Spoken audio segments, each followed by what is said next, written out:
ಓಂ ವ್ಯಾಖ್ಯಾಮುದ್ರಾಂ ಕರಸರಸ್ಯೈ ಪುಸ್ತಕಂ ಶಂಖಚಕ್ರೆ ಬಿಭ್ರದ್ಭಿನ್ನಸ್ಫಟಿಕರುಚಿರೆ ಪುಂಡರೀಕೆ ನಿಷಣ್ಣಃ ಅಮಲಾನಶ್ರೀರಮೃತವಿಶದೈರಂಶಭಿಪ್ಲಾವಯನ್ ಮಾಮಾವಿರ್ಭೂಯಾದನಗಮಹಿಮಾ ಮಾನಸೇ ವಾಗಧೀಶಃ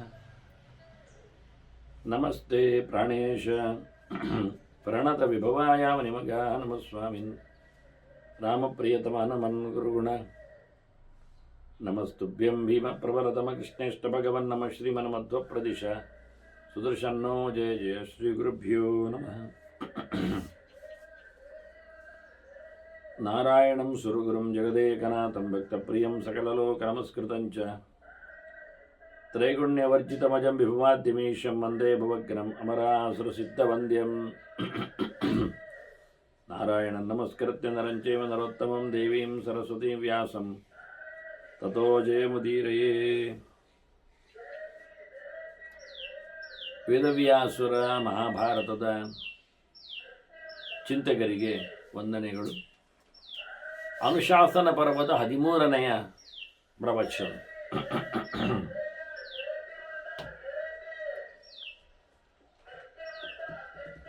ಮತಂಗನ ಚಿಂತನೆಯನ್ನು ಭೀಷ್ಮರು ನೀಡುತ್ತಾ ಇದ್ದರು. ಕೆಲವೆಡೆ ಈ ಗೆರೆಗಳು ಇಲ್ಲವಾಗಿವೆ, ಆದರೆ ಇದರ ಅನೇಕ ಚಿಂತನೆಗಳು ಮುಂದಿನ ಧರ್ಮರಾಜನ ಮಾತುಗಳಲ್ಲಿಯೂ ಮೂಡಿದೆ. ಆದ್ದರಿಂದ ಇದರ ಬಗ್ಗೆ ಗಮನ ಕೊಡಲಿಕ್ಕಿದೆ. ಆತ ಕತ್ತೆಯ ಮಾತು ಕೇಳಿ ನೊಂದವ ಅಪ್ಪನಲ್ಲಿ ಕೇಳಿಕೊಂಡು ಬದುಕಿನ ಒಳಿತಿಗಾಗಿ ಆತ ತಪಸ್ಸಿಗೆ ಹೋಗಿದ್ದಾನೆ. ಬಹಳ ಕಾಲದ ತಪಸ್ಸಿನ ನಂತರ ಇಂದ್ರ ವರ ಕೇಳು ಅಂತ ಹೇಳುತ್ತಾನೆ. ನನಗೆ ಬ್ರಾಹ್ಮಣ್ಯ ಬೇಕು ಅಂದವ. ಇಂದ್ರ ಹೇಳುತ್ತಾನೆ, ಅದು ಕಷ್ಟ ಮಾರಾಯ, ದುರ್ಲಭಂ ಬ್ರಾಹ್ಮಣ್ಯಂ. ಮತ್ತೆ ನೀನು ನಿರ್ಬಂಧ ಮಾಡಬಾರದು. ಯಾಕೆಂದರೆ ಪ್ರತಿಯೊಬ್ಬರೂ ಅವರವರ ಧರ್ಮದಲ್ಲಿ ಶ್ರೇಯಸ್ಸನ್ನು ಪಡೆಯಬೇಕಾದ್ದಲ್ವ. ಸ್ವಧರ್ಮೇ ನಿಧರ್ಮ ಶ್ರೇಯ ಅಲ್ಲವ. ಹಾಗಾಗಿ ಮಗದೊಂದಾಗಲು ಬಯಸುವಂಥದ್ದು ತಪ್ಪಾದ್ರಿಂದ ವಿನಶಿಷ್ಯಸಿ ದುರ್ಬುದ್ಧೆ, ಇದು ನಿನ್ನ ಕೆಟ್ಟ ಚಾಳಿ. ಹಾಗಾಗಿ ತದುಪಾರಮ ಮಾಚಿರು, ನಿಲ್ಲಿಸಿಬಿಡು ಬೇಗನೆ ಅಂತ ಹೇಳುತ್ತಾನೆ. ಅವನು ಕರ್ಮದೇವತೆ ಆದ್ರಿಂದ ನಿಂದ ಹೇಳುವುದರಲ್ಲಿ ಅರ್ಥ ಇತ್ತು. ಬೇಡ ಅಂತ ಹೇಳಿದ. ಇದು ನಿನ್ನ ಯೋಗ್ಯತೆಗೆ ಹೇಳಿಸಿದ್ದಲ್ಲ ಅಂತ. ಈಗ ಒಂದು ಮಾತು ಬರುತ್ತೆ ಸಿದ್ಧಾಂತದಲ್ಲಿ, ಎಂ ವಾಪಿ ಸ್ಮರನ್ ಭಾವಂ ತೆದೆತ್ತಂತೆ ಕಡೆ ಬರಂ ಅಂತ ಒಂದು. ಸಾಯುವ ಕ್ಷಣದಲ್ಲಿ ಏನು ಯೋಚನೆ ಮಾಡ್ತಾನದು ಆಗ್ತಾನೆ ಅಂತ. ಹಾಗಾದರೆ ಒಬ್ಬ ಹೇಳ್ತಾನೆ, ನಾನು ದೇವರು ಅಂತ ಯೋಚನೆ ಮಾಡಿದ್ದೇನೆ, ಹಾಗಾದ್ರೆ ನಾನು ದೇವರಾಗ್ತೇನೆ ಅಂತ. ಅಲ್ಲ, ಯೋಚನೆ ಕೊಡುವುದು ಯಾರು ಹೇಳಿ? ಸ್ವತಂತ್ರವಾಗಿ ಮನುಷ್ಯನ ಯೋಚನೆ ಬರ್ತದ? ಹಾಗಾದರೆ ಈ ಶ್ಲೋಕಕ್ಕೆ ಬೆಲೆಯೇ ಇಲ್ಲ ಆಯ್ತಲ್ಲ. ಅಂದರೆ ಹಾಗಲ್ಲ, ಪ್ರಯತ್ನಿಸಬೇಕು ಅಂತ ಅದಕ್ಕೆ ಹೇಳಿತು. ನಿರಂತರವಾಗಿ ನಾವು ಯಾವುದನ್ನು ಹೇಳುತ್ತೇವೆಯೋ ಅದು ನಮ್ಮ ಬಾಯಲ್ಲಿ ಅಚಾನಕವಾಗಿ ಬರ್ತದೆ ಅಂತ ಕ್ರಮ. ಈಗ ನೀವು ನಿತ್ಯ ಹೆಚ್ಚಾಗಿ ನಾರಾಯಣ ನಾರಾಯಣ ಅಂತ ಹೇಳುತ್ತಾ ಇದ್ರಿ, ಅಥವಾ ರಾಮ ರಾಮ ಅಂತ ಕರಿತಾ ಇದ್ರಿ, ಇಲ್ಲ ಗೋವಿಂದ ಗೋವಿಂದ ಅಂತ ನೆನಪಿಸ್ತಾ ಇದ್ರಿ, ಎಲ್ಲಿಯಾದರೂ ನೀವು ಎಡವಿದಾಗ, ಬೀಳಲು ಹೊರಟಾಗ ಬಾಯಲ್ಲಿ ರಪಕ್ಕ ಬಂದು ಹೋಗ್ತದೆ ಆಗ ನಾರಾಯಣ ಗೋವಿಂದ ಅಂತ. ಎಲ್ಲೂ ಆಕ್ಸಿಡೆಂಟ್ ಆದಾಗ, ಯಾರು ಗುದ್ದಿಕೊಂಡಾಗ ಕೂಡಲೇ ನಿಮ್ಮ ಬಾಯಿಂದ, ಅಂದರೆ ನೀವು ಇದ್ದಾಗಲ್ಲಿ ಅನುಭವದಲ್ಲಿ ನಿಂತಾಗ ಬಾಯಿಂದ ಆಟೋಮೆಟಿಕಲಿ ಬಂದಿರ್ತದೆ ನಾರಾಯಣ ನಾರಾಯಣ ನಾರಾಯಣ ಅಂತ. ಹೀಗೆ ಯಾವಾಗಲೂ ಮನುಷ್ಯನ ಮನಸ್ಸಿನಲ್ಲಿ ನಿರಂತರವಾಗಿ ಅಚ್ಚೊತ್ತಿದ್ದದ್ದು ಅದು ಕೆಲವೊಮ್ಮೆ ಇಂತಹ ಪ್ರಸಂಗಗಳಲ್ಲಿ ಹೊರಗೆ ಹಾರುವುದುಂಟು. ಹಾಗಾಗಿ ಎಂ ವಾಪಿ ಭಾವಂ ಹೇಳಿದ್ದ ಹಾಗೆ, ಸಾಯುವ ಕ್ಷಣದಲ್ಲಿ ನಿನಗೆ ದೇವರ ನೆನಪಾಗಬೇಕಾದರೆ ನೀನು ಬದುಕಿನುದ್ದಕ್ಕೂ ಹೇಳಿರು. ಈ ಗೆರೆ ಉಂಟು ಅಂತ ಹೇಳಿಕೊಂಡು ಈಗೆಲ್ಲ ಹೆಂಡ ಹೆಣ್ಣು ಅಂತ ಹೇಳಿಕೊಂಡು ತಿರುಗಿದವ, ಬೊಬ್ಬೆ ಹೊಡ್ಕೊಂಡವ, ಸಾಯುವತ್ತಿನಲ್ಲಿ ಹರಿಹರಿ ಅಂತ ಹೇಳಲಿಕ್ಕೆ ಬರ್ತದೆ ಅಂತ ಹೇಳಲಿಕ್ಕೆ ಆಗ್ತದ? ಆಗಲೂ ಹೆಂಡವನ್ನೇ ಯೋಚನೆ ಮಾಡಿ ಸಾಯ್ತಾನವ. ಅದಕ್ಕೆ ಅವರು ಹೇಳಿತ್ತು, ಯಾವುದನ್ನು ನೀನು ನೆನಪಿಸಿಕೊಳ್ಳುತ್ತೀಯೋ, ಯಾವುದರ ಬಗ್ಗೆ ಗಾಢವಾಗಿ ನಿನ್ನ ಛಾಪು ಇರುತ್ತೋ ಅದು ಸತ್ತಾಗಲು ಬರ್ತದೆ ಅಂತ ಹೇಳಿ ಒಳಿತಿನಡೆಗೆ ಹೇಳುವುದಕ್ಕಿಂತ ಕೆಡುಕಿನಡೆಗೆ ನೆನಪಿಸಲು ಹೇಳಿದ್ದದು. ವಾಸ್ತವವಾಗಿ ಬದುಕಿನುದ್ದಕ್ಕೆ ನೀನು ಬದುಕನ್ನೇ ಹಸನು ಮಾಡಿಕೊಂಡು ದೊಡ್ಡದು ಮಾಡಿಕೊಂಡು ಅದರ ಬಗ್ಗೆಯೇ ತಲೆ ಕೆಡಿಸ್ತಾ ಇದ್ರೆ ಸಾಯುವತ್ತಿನಲ್ಲಿ ಅದನ್ನು ಯೋಚನೆ ಮಾಡ್ತೀಯ, ದೇವರೆಡೆಗೆ ಬರುವುದಿಲ್ಲ ಅಂತ. ಇನ್ನು ಸಾಧನೆಯ ದೃಷ್ಟಿಯಿಂದ ಸಾಧಕರ ನೆಲೆಯಲ್ಲಿ ಚಿಂತನೆ ಮಾಡುವ ಲೆಕ್ಕಾಚಾರ ಮಾಡಿಕೊಂಡ್ರೆ, ಇವನೀವ ಭೀಷ್ಮನೇ ಇಟ್ಟುಕೊಳ್ಳಿ, ಅವನು ಭಗವಂತನ ಬಗ್ಗೆ ಮಾತಾಡ್ತಾ ಇದ್ದ, ಉತ್ತರಾಯಣವನ್ನು ನಿರೀಕ್ಷೆ ಮಾಡಿ ದೇವರ ಬಗ್ಗೆ ಹೇಳಿಕೊಂಡ, ಹೇಳಿಸಿದ್ದು ದೇವರು ಕಾದದ್ದಕ್ಕೆ. ಕೊನೆಗೂ ಭಗವಂತನ 1000 ರೂಪನಾಮಗಳ ಚಿಂತನೆಯನ್ನು ಕೊಟ್ಟವ ಅಂತಿಮ ಘಟ್ಟದಲ್ಲಿ ದಿನಗಳಲ್ಲಿ. ಹೀಗಾಗಿ ನಿರೀಕ್ಷೆ ಮಾಡಿದ ಉತ್ತರಾಯಣ ಬಂದ ಬಳಿಕವೇ ತನ್ನ ಸಾವನ್ನು ಸ್ವಾಗತಿಸಿದವ. ಹೀಗೆ ಇಚ್ಛೆಯಿಂದ ಮರಣವನ್ನು ಪಡೆಯುವಾಗಲೂ ಅವನ ಇಚ್ಛೆಯಲ್ಲಿ ದೇವರು ಬರಲಿಲ್ಲ ಯೋಚನೆಯಲ್ಲಿ. ಆ ಮೊಮೆಂಟಲ್ಲಿ, ಲಾಸ್ಟ್ ಮೊಮೆಂಟಲ್ಲಿ ಸಾಯುವಾಗ ಪ್ರಾಣೋತ್ಕರವನಾಗುವಾಗ ಅವನು ತನ್ನ ನೆಲೆಯನ್ನೇ ಯೋಚನೆ ಮಾಡಿಕೊಂಡ, ತನ್ನ ಮೂಲ ರೂಪವನ್ನು ಯೋಚನೆ, ನಾನು ಯಾರು ಎನ್ನುವುದನ್ನೇ ಯೋಚನೆ ಮಾಡಿಕೊಂಡ. ಹಾಗಾಗಿ ಅವನು ವಸುವಾಗಿ ಬಿಟ್ಟ, ಅವನದ್ದೇ ರೂಪವನ್ನು ಪಡೆದುಕೊಂಡ, ಅವನ ಮೂಲ ರೂಪಕ್ಕೆ ಸೇರಿದ. ಆವತ್ತಿನಲ್ಲಿ ದೇವರ ಯೋಚನೆ ಬರಲಿಲ್ಲ ಅವನಿಗೆ. ಹೀಗೆ ದುರ್ಯೋಧನ ಕೃಷ್ಣನ ಜೊತೆಯಲ್ಲೇ ವಾದ ವಿವಾದ ಮಾಡುತ್ತಾ ಕೊನೆ ಹೊತ್ತಿನಲ್ಲಿ ಸೊಂಟ ಮುರಿದು ಬಿದ್ದವ ರಣಾಂಗಣದಲ್ಲಿ ಒಂದಿಷ್ಟು ಕೃಷ್ಣನಿಗೆ ಬೈತಾ ಇದ್ದವ. ಅವನಿಗೆ ಅದೇ ಸರಿಯಿಂದ ಅನಿಸಿಕೊಳ್ಳುವಂತೆ ದೇವತೆಗಳು ಕೋಪರೇಟ್ ಮಾಡಿದರು, ನೀನು ಬೈದುಕೋ ಅಂತ ಹೇಳಿಕೊಂಡು. ಭೀಷ್ಮರು ಎಷ್ಟೋ ಬಾರಿ ಹೇಳಿದ್ದಾರೆ ದುರ್ಯೋಧನನಿಗೆ ದೇವರ ಎತ್ತರತನವನ್ನು, ಆದರೆ ಅವನು ಅದನ್ನು ಅಭ್ಯಾಸ ಮಾಡಿಕೊಳ್ಳಲಿಲ್ಲ. ಹೀಗೆ ಕೊನೆಯ ಕ್ಷಣದಲ್ಲಿ ಬರ್ತದೆ ಎನ್ನುವುದರಿಂದ ಏನು ಬರುತ್ತದೆ ಅಂತ ಇಲ್ಲ. ಆದರೆ ಒಂದು ಇದೆ, ಅದಕ್ಕೆ ಪ್ಯಾರಲರ್ ಆದದ್ದು ಸಿಗ್ತದೆ ಎನ್ನುವುದೊಂದು ಮಹತ್ವ ಇದೆ. ಕಡೆಯ ಕಾಲದಲ್ಲಿ ನನಗೆ ಸತ್ಯಲೋಕ ಬರಲಿ ಎಂದು ಯೋಚನೆ ಮಾಡಿದ ಅಂದರೆ ಸತ್ಯಲೋಕಕ್ಕೆ ಹೋಗುವ ಅವನಿಗೆ ಸಾಧ್ಯತೆ ಇದ್ದರೆ ಸತ್ಯಲೋಕ ಸಿಗ್ತದೆ, ಇಲ್ಲ ಆದರೆ ಅದಕ್ಕೆ ಸಂಬಂಧಪಟ್ಟ ಶಬ್ದದಲ್ಲಿ ಅರ್ಥ ಸಿಗ್ತದೆ, ಸತ್ಯಭೂತವಾದ ಲೋಕಗಳು ಬರ್ತಾವೆ ಅವನಿಗೆ ಅಂತ. ಹೀಗೆ ತತ್ಸಂಬಂಧಿಯಾದ ಸಂಪತ್ತನ್ನವನು ಪಡೆಯಬಲ್ಲ. ಹಾಗಾಗಿ ಇವನ ಹಠ, ಜಪ ಮಾಡುತ್ತಿದ್ದವ, ತಪಸ್ಸಿಗೆ ನಿಂತವ, ನನಗೆ ಬ್ರಾಹ್ಮಣ್ಯ ಬೇಕು ಅಂತ ಹೇಳಿದರೆ ಇಂದ್ರ ಹೇಳ್ತಾನೆ, ನಿನಗದು ದಕ್ಕದು ಮಾರಾಯ, ಹಾಗೇನು ಕ್ರಮ ಇಲ್ಲ, ಕಷ್ಟ ಸಾಧ್ಯವಾದದ್ದನ್ನು ನೀನು ಹಠತನದಲ್ಲಿ ನಡೆಸಲಿಕ್ಕೆ ಹೋಗಬೇಡ, ನಿಲ್ಲಿಸಿಬಿಡು, ಮನುಷ್ಯ ಅವನಿಗೆ ಯೋಗ್ಯತೆ ಇದ್ದಷ್ಟೇ ಕೆಲಸ ಮಾಡಬೇಕು ಅಂತ ಕ್ರಮ.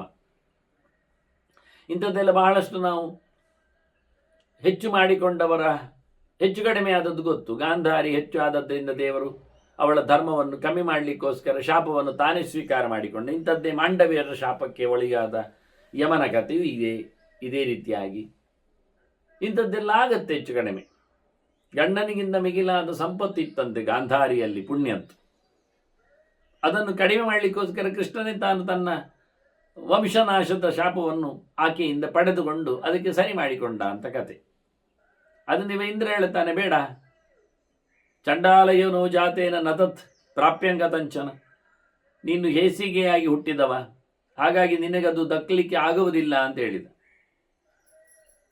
ಇವ ಕೇಳಲಿಲ್ಲ, ಮುಂದುವರಿಸಿದ ತಪಸ್ಸನ್ನು ಮತಂಗ.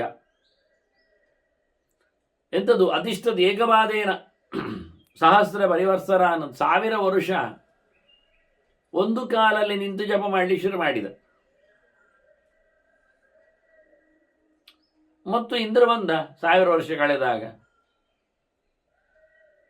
ಏನು ಮಾರಾಯ, ದುರ್ಲಭವಾದದ್ದನ್ನೇ ಮತ್ತೆ ನೋಡ್ತಾ ಇದ್ದೀಯಲ್ಲ, ಆಗುವುದಿಲ್ಲ ಮಾರಾಯ, ಸಿಗಲಾರದ ಸಂಗತಿ ಸಿಗುವುದೆಲ್ಲಿಗೆ? ಮಾ ಕೃತಾಹ ಸಾಹಸಂ ಪುತ್ರ, ಸಾಹಸ ಮಾಡಬೇಡ, ಆಗದ ಕೆಲಸ ಕೈ ಹಾಕಬೇಡ. ನೈಷ ಧರ್ಮಪಥಸ್ಥವ, ನಿನ್ನ ದಾರಿ ಇದಲ್ಲ, ಇದು ನಿನ್ನ ಧರ್ಮದ ದಾರಿ ಅಲ್ಲ. ನಿನಗೆ ಹೇಳಿಸಿದ್ದು ನೀನು ಮಾಡಲಿಕ್ಕೆ, ಉಳಿದವರದ್ದಲ್ಲ. ತಿರ್ಯಗ್ಯೋನಿಗತಃ ಸರ್ವಃ ಮಾನುಷ್ಯಂ ಯದಿ ಗಚ್ಚತಿ ಸ ಜಾಯತೆ ಪುಲ್ಕಸೋವ ಚಂಡಾಲೋವ ಪ್ಯಸತ್ತಮಃ. ಎಲ್ಲಿಯಾದರೂ ಯಾರಾದರೂ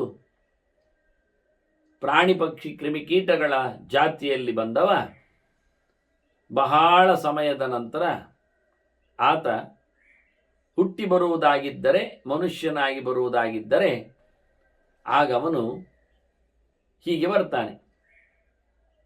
ಯಾವುದೋ ಒಂದು ನೀಚ ಜಾತಿಯವನಾಗಿ, ಸಂಸ್ಕಾರ ಇಲ್ಲದವನಾಗಿ ಬಂದಿರ್ತಾನೆ. ಮತ್ತೆ ಇದಕ್ಕಿಂತ 30 ಪಟ್ಟು ಬಿಗಿಲು ಜನ್ಮಗಳನ್ನು ತಳೆದ ಬಳಿಕ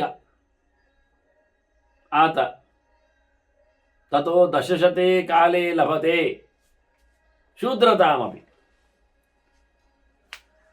ದಶಶತ 1000 ಜನ್ಮಗಳು ಕಳೆಯಲು ಮತ್ತವ ಸೇವಾಕಾರನಾಗಿ ಹುಟ್ಟಿ ಬರ್ತಾನೆ. ಅದಕ್ಕೂ ಮತ್ತೆ 30 ಪಾಲು ಹೆಚ್ಚುಗೆ ಕಾಲ ಕಳೆಯಲು. 1000ಕ್ಕಿಂತ 30 ಪಾಲು ಅಂದರೆ 30,000 ಹೋಗ್ಬೇಕು ನೀವಂತ. ಇಷ್ಟೆಲ್ಲ ಆದಾಗ ಜನ್ಮಗಳಿಗೆ ಅವನು ವೈಶ್ಯನಾಗಿ ಸಿಗ್ತಾನೆ, ವ್ಯಾಪಾರಿಯಾಗಿ ಬರ್ತಾನೆ. ಮತ್ತು ಇದಕ್ಕಿಂತ 60 ಪಾಲು ಮಿಗಿಲಾಗಿ ಒಂದಕ್ಕೊಂದು ಗುಣಿಸ್ಲಿಕ್ಕೆ ಉಂಟು. ಗುಣಿತೆ ಷಷ್ಠಿ ಅಂತ ಹೇಳಿಕೊಂಡು ಆ ಬಳಿಕ ಅವನು ಕ್ಷತ್ರಿಯನಾಗಿ ಹುಟ್ಟುವುದು. ಮತ್ತು ಅಲ್ಲಿಂದ ಪುನಃ ಷಷ್ಠಿ ಗುಣಿತೆ 60ರಿಂದ ಗುಣಿಸಬೇಕು. ಅದಕ್ಕೆ ಅಷ್ಟು ಬಾರಿ ಎಲ್ಲ ಹುಟ್ಟಿ ಬರಬೇಕು. ಆಮೇಲೆ ಕ್ಷತ್ರಿಯ ಒಂದ್ಸತಿ ಅಲ್ಲ, ಹಾಗೆಯೇ ಕ್ಷತ್ರಿಯನಾಗಿ ಹುಡ್ತಾನೆ ಹುಡ್ತಾನೆ ಹುಡ್ತಾನೆ ಹುಡ್ತಾನೆ. ಅಲ್ಲಿಂದ ಮುಂದಕ್ಕೆ ಅವನು ಬ್ರಹ್ಮಬಂಧುವಾಗಿ ಬರ್ತಾನೆ. ಬ್ರಹ್ಮಬಂಧು ಅಂದರೆ ಅವನ ಬಂಧುಗಳು ಬ್ರಾಹ್ಮಣರು ಅಂತ ಅರ್ಥ. ಅವನಲ್ಲಿ ಅಂತ ಬ್ರಾಹ್ಮಣ್ಯ ಇಲ್ಲ, ಅದಕ್ಕೆ ಬೇಕಾದ ಸಾಧನೆ ಅವನಲ್ಲಿ ಮಾಡಿಕೊಳ್ಳಿಕ್ಕೆ ಆಗಲಿಲ್ಲ. ಅವನಲ್ಲಿ ಬ್ರಾಹ್ಮಣ್ಯ ಬಂದು ಹೋಗ್ತಾ ಇರ್ತದೆ ಅಂತ ಅರ್ಥ. ಬಂಧುಗಳ ಮನೆಗೆ ಬಂದು ಹೋಗುವ ಹಾಗೆ ಅವನಲ್ಲಿ ಕೆಲವೊಮ್ಮೆ ಬ್ರಾಹ್ಮಣ್ಯ ಬರ್ತದೆ. ಎಲ್ಲಿಯೂ ಸಂಕ್ರಾಂತಿ ಅಮಾವಾಸ್ಯೆಗೊಮ್ಮೆ ಅವನಿಗೆ ಯೋಚನೆ ಬರಲಿಕ್ಕುಂಟು, ಬೆಳಿಗ್ಗೆ ಎದ್ದು ಸ್ನಾನ ಮಾಡ್ತಾನೆ ಅಷ್ಟೇ. ಉಳಿದ ದಿನ ಸಂಜೆ ಮಾಡೋದವ. ಹೀಗೆಲ್ಲ ಬ್ರಾಹ್ಮಣರ ಲಕ್ಷಣಗಳು ಕೆಲವು ಅವನಲ್ಲಿ ಸಾಮಾನ್ಯವಾಗಿ ಬಂಧುಗಳಂತೆ. ಅವನು ಬ್ರಾಹ್ಮಣರಿಗೆ ಬಂಧು, ಅವನ ಬಂಧುಗಳು ಬ್ರಾಹ್ಮಣರು, ಹೇಳಿಕೊಳ್ಳಿಕ್ಕೆ ಮಾತ್ರ. ಇದು ಮತ್ತೆ ಒಂದು 2,000 ಆಗಬೇಕು ಅವನಿಗೆ. ಅದರಲ್ಲಿ ಮತ್ತೆ ಅವನು ಪಳಗಿ ಕೆಲಸ ಮಾಡಿ ಮತ್ತೆ ಕಾಂಡಪೃಷ್ಠನಾಗಿ, ಅಂದರೆ ಬದುಕ್ತಾನೆ. ಕರ್ಮಕಾಂಡ ಅದನ್ನು ಬೆನ್ನ ಹಿಂದೆ ಇಡ್ತಾನೆ. ಆದರೆ ಅದನ್ನು ಉಪಯೋಗಿಸಿಕೊಂಡು ಬದುಕುವುದವ. ವಿದ್ಯೆಯಲ್ಲಿ ಊಟ ಇದ್ದಾಗೆ. ಮತ್ತೊಂದು 300 ಸರ್ತಿ ಆದ ಬಳಿಕ ಅವನಿಗೆ ಭಗವಂತನ ನಾಮಜಪ ಮಾಡುವ ಅಧಿಕಾರ ಬರ್ತದೆ. ಅದನ್ನು ನಡೆಸಿಕೊಡ್ತಾನೆ, ದೇವರ ನಾಮಸ್ಮರಣೆ ಮಾಡುತ್ತಾನೆ ಚೆನ್ನಾಗಿ. ಹೀಗೆ ಅದನ್ನು ಅಭ್ಯಾಸ ಮಾಡಿಕೊಂಡವ ಮತ್ತೊಂದು 400 ಬಾರಿ ಅದರದ್ದು ಪರ್ಯಾಯ ಮುಗಿದರೆ ಅವನೊಬ್ಬ ತಿಳಿದವನಾಗಿ, ಶ್ರೋತ್ರಿಯನಾಗಿ, ಅಧ್ಯಯನ ಮಾಡಿದವನಾಗಿ ಬರ್ತಾನೆ. ಇದಿಷ್ಟು ಬರಬೇಕಾದ್ರೆ ಅವನ ಹಂತಗಳು. ನೀನೇನು ಪ್ರಾಣಿ ಜನ್ಮಗಳನ್ನು, ಕ್ರಿಮಿಕೀಟ ಪಕ್ಷಿ ಜನ್ಮಗಳನ್ನು, ಮರಮಟ್ಟುಗಳನ್ನೆಲ್ಲ ಕಳ್ಕೊಂಡಿದ್ದಿ, ಮನುಷ್ಯ ಲೋಕದಲ್ಲಿ ಬಂದಿದ್ದಿ. ಆದರೆ ಇನ್ನು ಮುಂದಕ್ಕೆ ಆಗಬೇಕಾದ ಎಷ್ಟುಂಟು ನೋಡಿ, ಹೇಗಾಗಲಿಕ್ಕೆ ಉಂಟು ಪರಿಣಾಮ. ಅದರಲ್ಲಿ ಏನಾದರೂ ಪ್ರೋಗ್ರೆಸಿವ್ ಆಗಿದ್ದರೆ ಅವನಲ್ಲಿ, ಅಲ್ಲಿಯೂ ಅನ್ಯಾಯವೇ ತಪ್ಪೇ ಉದ್ದೇಶಪೂರ್ವಕವಾಗಿಯೂ ಆಗಿದ್ರೆ ಅವನು ಮತ್ತೆ ಕೆಳಗೆ ಹೋಗ್ಲಿಕ್ಕೆ. ಮನುಷ್ಯರಲ್ಲಿಯೂ ಮತ್ತೆ ಇಂಪ್ಲಿಮೆಂಟ್ ಇಲ್ಲ. ಇಲ್ಲಿಯೂ ಗಮ್ಮತ್ತು ಕೇಳಿದರೆ ಓದಿದವ, ತಿಳಿದವ, ಅಧ್ಯಯನ ಮಾಡಿದವ ಇಟ್ಟುಕೊಳ್ಳಿ ಅಂತಾನೆ ಇಂದ್ರ. ಅವನ ಪರಿಸ್ಥಿತಿ ನೋಡು ಅಂತಾನವ. ಯಾಕೆ ಕೇಳಿದರೆ, ನೋಡು ಮಾರಾಯ, ಮನುಷ್ಯನಿಗೆ ತಿಳುವಳಿಕೆ ತುಂಬಿದವನಿಗೆ ಯಾವ ಶಬ್ದವನ್ನೇ ನೀವು ಬದಲಿಸಿ ಅವನಿಗೆ ಆಚಾರ್ಯ ಅಂತೇಳಿ, ಗುರು ಅಂತೇಳಿ, ಉಪಾಧ್ಯಾಯ ಅಂತೇಳಿ, ಅಧ್ಯಾಪಕ ಅಂತ ತಿಳಿಸಿ, ಅಥವಾ ಶ್ರೋತ್ರಿಯ ಅಂತೇಳಿ, ಪಂಡಿತ ಅಂತ, ವಿದ್ವಾಂಸ ಅಂತ ಎಂಥ ಶಬ್ದವನ್ನು ಪ್ರಯೋಗ ಮಾಡಿ ಒಟ್ಟು ಅವನನ್ನು ಇಟ್ಟುಕೊಳ್ಳಿ. ಅವನಿಗೆ ಏನಾಗುತ್ತೆ ಕೇಳಿದರೆ, ತದೇವಂ ಶೋಕಾರ್ಷೌಚ ಕಾಮಕ್ರೋಧೌಚ ಪುತ್ರಕ ಅತಿ ಮಾನಾತಿವಾದೌಚ ಪ್ರವಿಶೇತೆ ದ್ವಿಜಾಧಮಂ. ಅವನೊಳಗೆ ಬಿಂಕಗಳು ಸೇರ್ತಾವೆ, ಬೂಟಾಟಿಗೆ ಪ್ರತ್ಯಕ್ಷ ಆಗ್ತದೆ. ತೋರಿಕೆಗಾಗಿ ಅವನು ಆಡಂಬರ ಮಾಡುತ್ತಾನೆ, ಗರ್ವ ಪಡುತ್ತಾನೆ, ಮರ್ಯಾದೆ ಮಾನ ಇದಕ್ಕಾಗಿ ಪರದಾಡುತ್ತಾನೆ. ಅತಿವಾದಗಳು, ಅತಿಮಾನಗಳೆಲ್ಲ ಬರ್ತದೆ ಅವನಿಗೆ. ಹೆಚ್ಚು ಕಡಿಮೆ ಮಾತಾಡುತ್ತಾನೆ, ಸ್ವಲ್ಪ ಜಾಸ್ತಿಯೇ ಅವನು ಅಹಂಕಾರ ಪಡ್ತಾನೆ. ಹಾಗಾಗಿ ನಗುವೇನು, ಅಳುವೇನು, ಕಾಮಗಳೇನು, ಕೋಪಗಳೇನು ಇವಕ್ಕೆಲ್ಲ ಬಲಿಯಾಗ್ತಾನೆ. ಅದೇ ಹಾಗೆ ಬೇಗುಗಳು ಹೆಚ್ಚಾಗ್ತವೆ, ಪೊಸಿಷನ್, ಬೇಡಗಳ ಮೇಲೆ ಹೆಚ್ಚು ಕೋಪ ಬರ್ತದೆ, ಬೇಡದವರನ್ನು ದೂರ ಮಾಡ್ತಾನೆ, ಬದ್ಧದ್ವೇಷಿ ಆಗ್ತಾನೆ, ಇಲ್ಲ ಮಾಡಲಿಕ್ಕೆ ಹವಣಿಸ್ತಾನೆ. ಅದೊಂದು ಮಾತುಂಟು, ಪಂಡಿತಂ ದೃಷ್ಟ ಶ್ವಾನವದ್ ಗುರುಗುರಾಯತೆ ಅಂತೆಲ್ಲ. ಯಾರೆಲ್ಲ ಮಾಡಿದ್ದೆಲ್ಲಿದ್ದೆಲ್ಲ ಕೇಳಬೇಡಿ. ಇದು ಚಾಲ್ತಿಯಲ್ಲಿ ಇರತಕ್ಕ ಗೆರೆಗಳು. ಕೆಲವೊಮ್ಮೆ ಒಬ್ಬ ತಿಳಿದವನನ್ನು ಇನ್ನೊಬ್ಬ ತಿಳಿದವನು ನೋಡಿದಾಗ ನಾಯಿಯಂತೆ ಬೊಗಳುತ್ತಾನೆ, ದೂರ ಮಾಡಲಿಕ್ಕೆ ನೋಡ್ತಾನೆ. ಎಲ್ಲಿ ಅವನ ಟೆರಿಟರಿ ಅಕ್ಕಾಡಕ್ಕೆ ಬಂದು ಅಂತ ಇವನದ್ದು ಸಂಪಾದನೆ 0 ಆಗ್ತದೋ ಅಂತ ಇರ್ಬೋದು, ಅಥವಾ ಇವನ ಬಂಡವಾಳ ಎಂಥದ್ದೊಂದು ಅವನು ತೋರಿಸಿಕೊಡ್ತಾನೋ ಅಂತ ಹೆದರಿಕೆ ಏನು ಕೊನೆಗೆ. ಅವನೆಂತ ತಿಳಿದವ ಇವನೆಂತ ತಿಳಿದವ ಇಬ್ಬರಿಗೂ ಗೊತ್ತಿರುವುದಿಲ್ಲ. ಆದರೆ ತಿಳಿದವರು ಅಂತೇನು ಜನರು ತಿಳ್ಕೊಂಡಿರ್ತಾರೆ. ಈಗ ಸಿಕ್ಕಿ ಬೀಳ್ತದೆ. ಇಂಥದ್ದು ಎಲ್ಲಿ ಎಷ್ಟೋ ಕಡೆಯಲ್ಲೆಲ್ಲ ಆಗಿದೆ ಇಂಥದ್ದು. ಇದಕ್ಕೆ ಇನ್ನೊಂದು ಸಂವಾದದ ಗೆರೆ ನಾನು ಹೇಳುವುದಾದರೆ, ಒಬ್ಬ ಗಮ್ಮತ್ತಿನಲ್ಲಿ ನಿಮಗೆ ಎಷ್ಟೋ ನೋಡಿರ್ಬೋದು ನೀವು, ನಾನೇನು ಹೇಳಬೇಕಾಗಿಲ್ಲ. ಈಗೆಲ್ಲ ಶಾರ್ಟ್ಸ್ ಕ್ಲಿಪ್ಪುಗಳೆಲ್ಲ ಖಂಡಾಬಟ್ಟೆ ಸಿಗ್ತವೆ. ಎಂಥದೋ ಬಾಯಿ ಬಂದಾಗೆಲ್ಲ ಹೋಮ ಹವನ ಮಾಡತಕ್ಕಂಥ ಕ್ಲಿಪ್ಪುಗಳೆಲ್ಲ. ಅದು ರೀಲ್ಸ್ ಮಾಡಲಿಕ್ಕೆ ಬಿಟ್ಟದ್ದಲ್ಲ, ಅದು ನ್ಯಾಚುರಲ್. ಅದು ನಾವು ಹೇಗೆ ಆಸ್ಪತ್ರೆಗೆ ಹೋಗ್ತೇವೆ ಅಲ್ಲ, ನಾವಲ್ಲಿ ಸಿಕ್ಕಿ ಬೀಳ್ತೇವೆ. ಯಾಕೆಂದರೆ ನಾವು ಭಯಂಕರ ಅಲ್ಲ, ಬುದ್ಧಿವಂತರು. ಆಸ್ಪತ್ರೆ ಹೋದಾಗ ನಮ್ಮನ್ನು ಅವನಿಗೆ ಧಾರಾಳವಾಗಿ ಬಿಟ್ಟುಕೊಡ್ತೇವೆ. ನೋಡಿ, 10-50 ವರ್ಷಗಳಿಂದ ನಾವು ನಮ್ಮನ್ನು ಸಾಕಿಕೊಂಡು ಪ್ರೀತಿಸಿಕೊಂಡು ಸಲಹಿಕೊಂಡು ನಾವು ಯಾರು ಅಂತ ನಾವು ತಿಳ್ಕೊಂಡು ಬಂದಿದ್ದೇವೆ.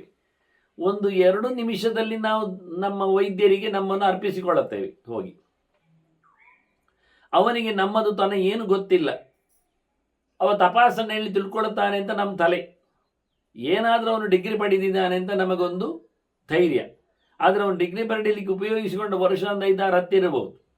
5-10 ವರ್ಷದಲ್ಲಿ ನಮ್ಮ 40-50 ವರ್ಷದ ಚರ್ಯೆಯನ್ನು ಅವನು ಎಲ್ಲಿ ಸ್ಟಡಿ ಮಾಡುತ್ತಾನೆ? ಹೇಗೆ ಹೇಳಿಯ? ಇನ್ನೇನೋ ಮಲ ಮೂತ್ರ ಇದನ್ನೆಲ್ಲ ಲಾಬಿ ಕಳಿಸಿ ಪರೀಕ್ಷೆ ಮಾಡಿ ರಕ್ತ ಮಾಂಸ ಅಂತ ಹೇಳಿಕೊಂಡು ತರಬೇಕು ಅಂದಾಗ ಅವನು ವಾರಗಟ್ಟಲೆ ತೆಗಿತಾನೆ. ರೋಗ ಇರುವುದು ಈಗ, ವಾರದ ನಂತರದ ಚಿಕಿತ್ಸೆ ಅಂತ ಕರ್ಮಕ್ಕೆ ಪ್ರಯೋಜನ ಆಗಲಿಲ್ಲ ನಮ್ಮದು. ಇರ್ಲಿ, ಈಗ ಹೇಳುತ್ತಾನೆ ಹೇಳಿಕೊಂಡು ಹೋದರೆ ಅವನು ಏನು ಹೇಳುತ್ತಾನೋ ನಾವೇನು ಕೇಳುತ್ತೇವೆಯೋ, ಅವನಿಗೇನು ಅರ್ಥ ಆಗ್ತದೋ ನಾವೇನು ಬಿಟ್ಕೊಡ್ತೇವೆಯೋ, ನಿಜವಾಗಿ ಕೊನೆಗೆ ನಮ್ಮದೊಂದು ರೀತಿಯಲ್ಲಿ ಅವನಿಗೆ ಹೆಣದ ಜೊತೆಯಲ್ಲಿ ಆಟ ಇದ್ದಾಗೆ ಜೀವಂತವಾಗಿ ನಾವು. ಇಂಥದ್ದು ಇವತ್ತಿನ ಭಾರತದಲ್ಲಿ, ನಾನು ಕರ್ನಾಟಕ ಆ ರಾಷ್ಟ್ರ ಅಂತೇಳಿ ಇಡೀ ಇವತ್ತಿನ ಭಾರತದಲ್ಲಿ 50% ಮಿಗಿಲಲ್ಲ, ಅದು ಹೇಳಲಿಕ್ಕೆ ತಪ್ಪು ಒಪ್ಪಿಕೊಳ್ಳಿಕ್ಕೆ ಹೇಳ್ತಕ್ಕ ಗೆರೆಗಳು. 50% ಡಾಕ್ಟರ್ ಮೋಸಗಾರರು ಅನ್ನುವುದು ನಮಗೆ ಇವತ್ತು ಸಿಕ್ಕಿದ ಮಾಹಿತಿಗಳು. ವೈದ್ಯ ಪ್ರಪಂಚದಲ್ಲಿ, ವೈದ್ಯ ವಿಜ್ಞಾನದಲ್ಲಿ ಜನರು ಹೇಳಿ ಅಲ್ಲ. ಇದು ಯಾಕೆ ಸುಲಭ ಹೇಳಿದ್ದಾನೆ ಕೇಳಿದರೆ, 50% ವೈದ್ಯರು ಭಾರತದಲ್ಲಿ ಬೋಗಸ್, ಸಮಯ ಇಲ್ಲದವರು ಅಂತ ಹೇಳಿದರೆ, ತಪ್ಪಾಯ್ತು ಹೇಳ್ರಿ, ಅನ್ಯಾಯ ಆಯ್ತು ಹೇಳ್ರಿ, ಸರಿ ಇಲ್ಲ ನಿಮ್ಮದು ಗೆರೆ, ನೀವು ಇದು ಕೇಳಬೇಕು, ಕ್ಷಮಾಪಣೆ. ಸರಿ, ನಾನು ಕೇಳ್ತಾ ಇದ್ದೇನೆ. ವೈದ್ಯರಿಗೆ ಯಾರಿಗಾದರೂ ಹರ್ಟ್ ಆಗಿದ್ದರೆ ತಪ್ಪಾಯಿತು, ಹಾಗೆ ಹೇಳುವುದಿಲ್ಲ. 50% ವೈದ್ಯರು ಭಾರತದಲ್ಲಿ ಸರಿ ಇದ್ದಾರೆ, ಆಯಿತಾ, ಚೆನ್ನಾಗಿದ್ದಾರೆ, ಒಳ್ಳೆಯವರಿದ್ದಾರೆ, ತಿಳ್ಕೊಂಡವರಿದ್ದಾರೆ, ಮುಗೀತಲ್ಲ. ಇದರಿಂದ ನಾನು ಏನು ಹೇಳಿದೆ ಹಾಗೆ, ನಿಮಗೇನು ಸಾಧನೆ ಮಾಡಿದಾಗ ಆಯ್ತು? ನಾನು ಇದೇ ಕ್ರಮ ನಮ್ಮದು. ಇದು ಸತ್ಯ. ಈ ಅಂಕಿಅಂಶ ನಾನು ಹೇಳಿದ್ದಂತೂ ಗ್ಯಾರಂಟಿ ಸತ್ಯ. ಇದರ ಆಚೆಗೆ ಉಂಟು ಸಂಖ್ಯೆ, ನಿಜವಾಗಿ ಅವರು ಕೊಟ್ಟದ್ದು ಇದರ ಆಚೆಗೆ ಇದೆ. ಹಾಗಿರುವಾಗ ನಾವು ಯಾರಲ್ಲಿ ತಪಾಸಣೆ ಮಾಡಲಿಕ್ಕೆ ಆಗ್ತದೆ? ಹೇಗೆ ಮಾಡಲಿಕ್ಕೆ ಆಗ್ತದೆ? ನಾನು ಎಷ್ಟೋ ಉಚಿತ ಶಿಬಿರಗಳನ್ನೆಲ್ಲ ವೈದ್ಯಕೀಯದ್ದು ನೋಡಿದ್ದೇನೆ, ಹೇಳ್ಬೋದು, ಹೇಳುತ್ತಾ ಇದ್ದೇನೆ. ಅವರದ್ದು ಏನು ಅಜೆಂಡಾ, ಅವರದ್ದೇನು ಟ್ರೆಂಡ್, ಅಲ್ಲಿ ಅವರದ್ದೇನು ಮೊನೋಪೋಲಿ, ಅವರದ್ದೇನು ಸಂಕಲ್ಪ, ಅವರದ್ದೇನು ಗುರಿ ಯೋಚನೆ ಮಾಡಿದ್ದೀರಾ ನೀವು? ಅಲ್ಲೆಲ್ಲ ಒಂದು 10-20 ವಿದ್ಯಾರ್ಥಿಗಳನ್ನು ಸೀನಿಯರ್ಸ್ ಇಟ್ಟಿದ್ದಾರೆ, ಅವರಿಂದೆಲ್ಲ ತಪಾಸಣೆ ಮಾಡಿಸ್ತಾರೆ. ನಿಜವಾಗಿ ಅವರಿಗೆ ಆಸ್ಪತ್ರೆಯಲ್ಲಿ ರೋಗಿಗಳು ಬರುವುದಿಲ್ಲ ಸರಿಕಟ್ಟಲ್ಲಿ. ಅದಕ್ಕೆ ಇಲ್ಲಿ ಉಚಿತ ಅಂತ ಹೇಳಿಕೊಂಡು ಒಂದು ಸಿಗ್ತದಲ್ಲ ನೋಡಲಿಕ್ಕೆ ಅಂತ ತೋರಿಸಿದ್ದು. ಇದು ಡೆಮಾನ್ಸ್ಟ್ರೇಷನ್ ಲೆಕ್ಚರ್ಸ್ ಇದ್ದಾಗೆ, ನಾವು ಅವರಿಗೆ ಬಲಿಪಶುಗಳು, ಪ್ರಾಣಿಗಳಿದ್ದಾಗೆ. ಗಮ್ಮತ್ತಾಗ್ತದೆ ಅವರಿಗೆ, ಒಂದೇ ಕಡೆ ಸಿಕ್ಕಿತಲ್ಲ ಅಂತ. ನೀವೊಂದು 10-50 ಬ್ರೆಡ್ ಹಾಕ್ತೇನೆ ಹೇಳಿದರೆ, ಬೀದಿ ನಾಯಿಗಳೇ ಬನ್ನಿ ಹೇಳಿದರೆ ಎಷ್ಟೆಲ್ಲ ಬಂದಾವು, ಹಾಗೆ ಆಗ್ತದೆ ನಮ್ಮ ಕಥೆ. ಸತ್ಯ ಹೇಳಿದ್ದು. ಇಷ್ಟಾಗಿ ಅವ್ರು ಏನಾದ್ರು ಕೊಡ್ತಾರೆ ಕೇಳಿದರೆ ಏನಿಲ್ಲ, ಒಂದು 4 ಆಣೆದ್ದು ಖರ್ಚು ಮಾಡ್ತಾರೆ ಅಷ್ಟೇ. ಯಾರ್ಯಾರೋ ಏನೇನೋ ಕೆಲವರೆಲ್ಲ ಏನು ಕೊಟ್ಟಿರ್ತಾರೆ, ಅದು ಸ್ಯಾಂಪಲ್ ಕೊಟ್ಟಿರೋದು, ಅದನ್ನೆಲ್ಲ ಸ್ವಲ್ಪ ಉಪಯೋಗಿಸಿಕೊಳ್ಳುತ್ತಾರೆ. ಅಥವಾ ತಮಗೆ ಬೇಕಾದವರಿಗೆ ಆತ್ಮೀಯರಿದ್ರು ಒಂದು 10 ಜನರಿಗೆ ಫೋಟೋ ಶೋ ಅಲ್ಲಿ ಬರುವ ಹಾಗೆ ಒಳ್ಳೆ ಬಗೆಯಿಂದ ಅವರನ್ನು ಮರ್ಯಾದೆ ಮಾಡ್ತಾರೆ. ಉಳಿದವರಿಗೆಲ್ಲ ಅಲ್ಲಿಗೆ ಬನ್ನಿ, ನಮ್ಮದು ಡಿಸ್ಪೆನ್ಸರಿಗೆ ಬನ್ನಿ, ನಮ್ಮ ರುಗ್ಣಾಲಯಕ್ಕೆ ಬನ್ನಿ ಅಂತ ಅಡ್ರೆಸ್ ಕೊಟ್ಟು ಫೋನ್ ನಂಬರ್ ಕೊಟ್ಟು ಅದು ಅಲ್ಲಿ ನೋಡಬೇಕಾಗ್ತದೆ, ಇಲ್ಲಿ ಕರಿಬೇಕಾಗ್ತದೆ. ಹಾಗಿದ್ರೆ ಇಲ್ಲಿ ಮತ್ತೆ ಉಚಿತ ಎಂತ ಮಾಡಿದ್ದು? ಉಚಿತ ನಮಗೆ ಸಮಾರಾಧನೆ ಶ್ರಾದ್ದ ಮಾಡಿದ್ದು, ಮತ್ತೆಂಥದ್ದು ಕರ್ಮ, ಮತ್ತೆಂಥದ್ದಿಲ್ಲ. ಇಂಥದ್ದು ಬಹಳ, ಅದು ಕಿವಿ ಇರಲಿ, ಮೂಗಿರಲಿ, ಕಣ್ಣಿರಲಿ, ಬಾಯಿ ಇರಲಿ, ಹೊಟ್ಟೆ ಇರಲಿ, ಎಲ್ಲ ಕಡೆಯಲ್ಲಿ ಮಾಡಿದ್ದಿಷ್ಟೇ ಅವರು. ನಮಗೆ ಅರ್ಥ ಆಗೋದಿಲ್ಲ. ನಾನು ಹೇಳಿದಲ್ಲ, ಕೇವಲ ಬ್ರೆಡ್ಡಿಗಾಗಿ ಕರೆದಾಗ ಬರುವ ನಾಯಿಗಳಾಗಿ ಆಯ್ದವು,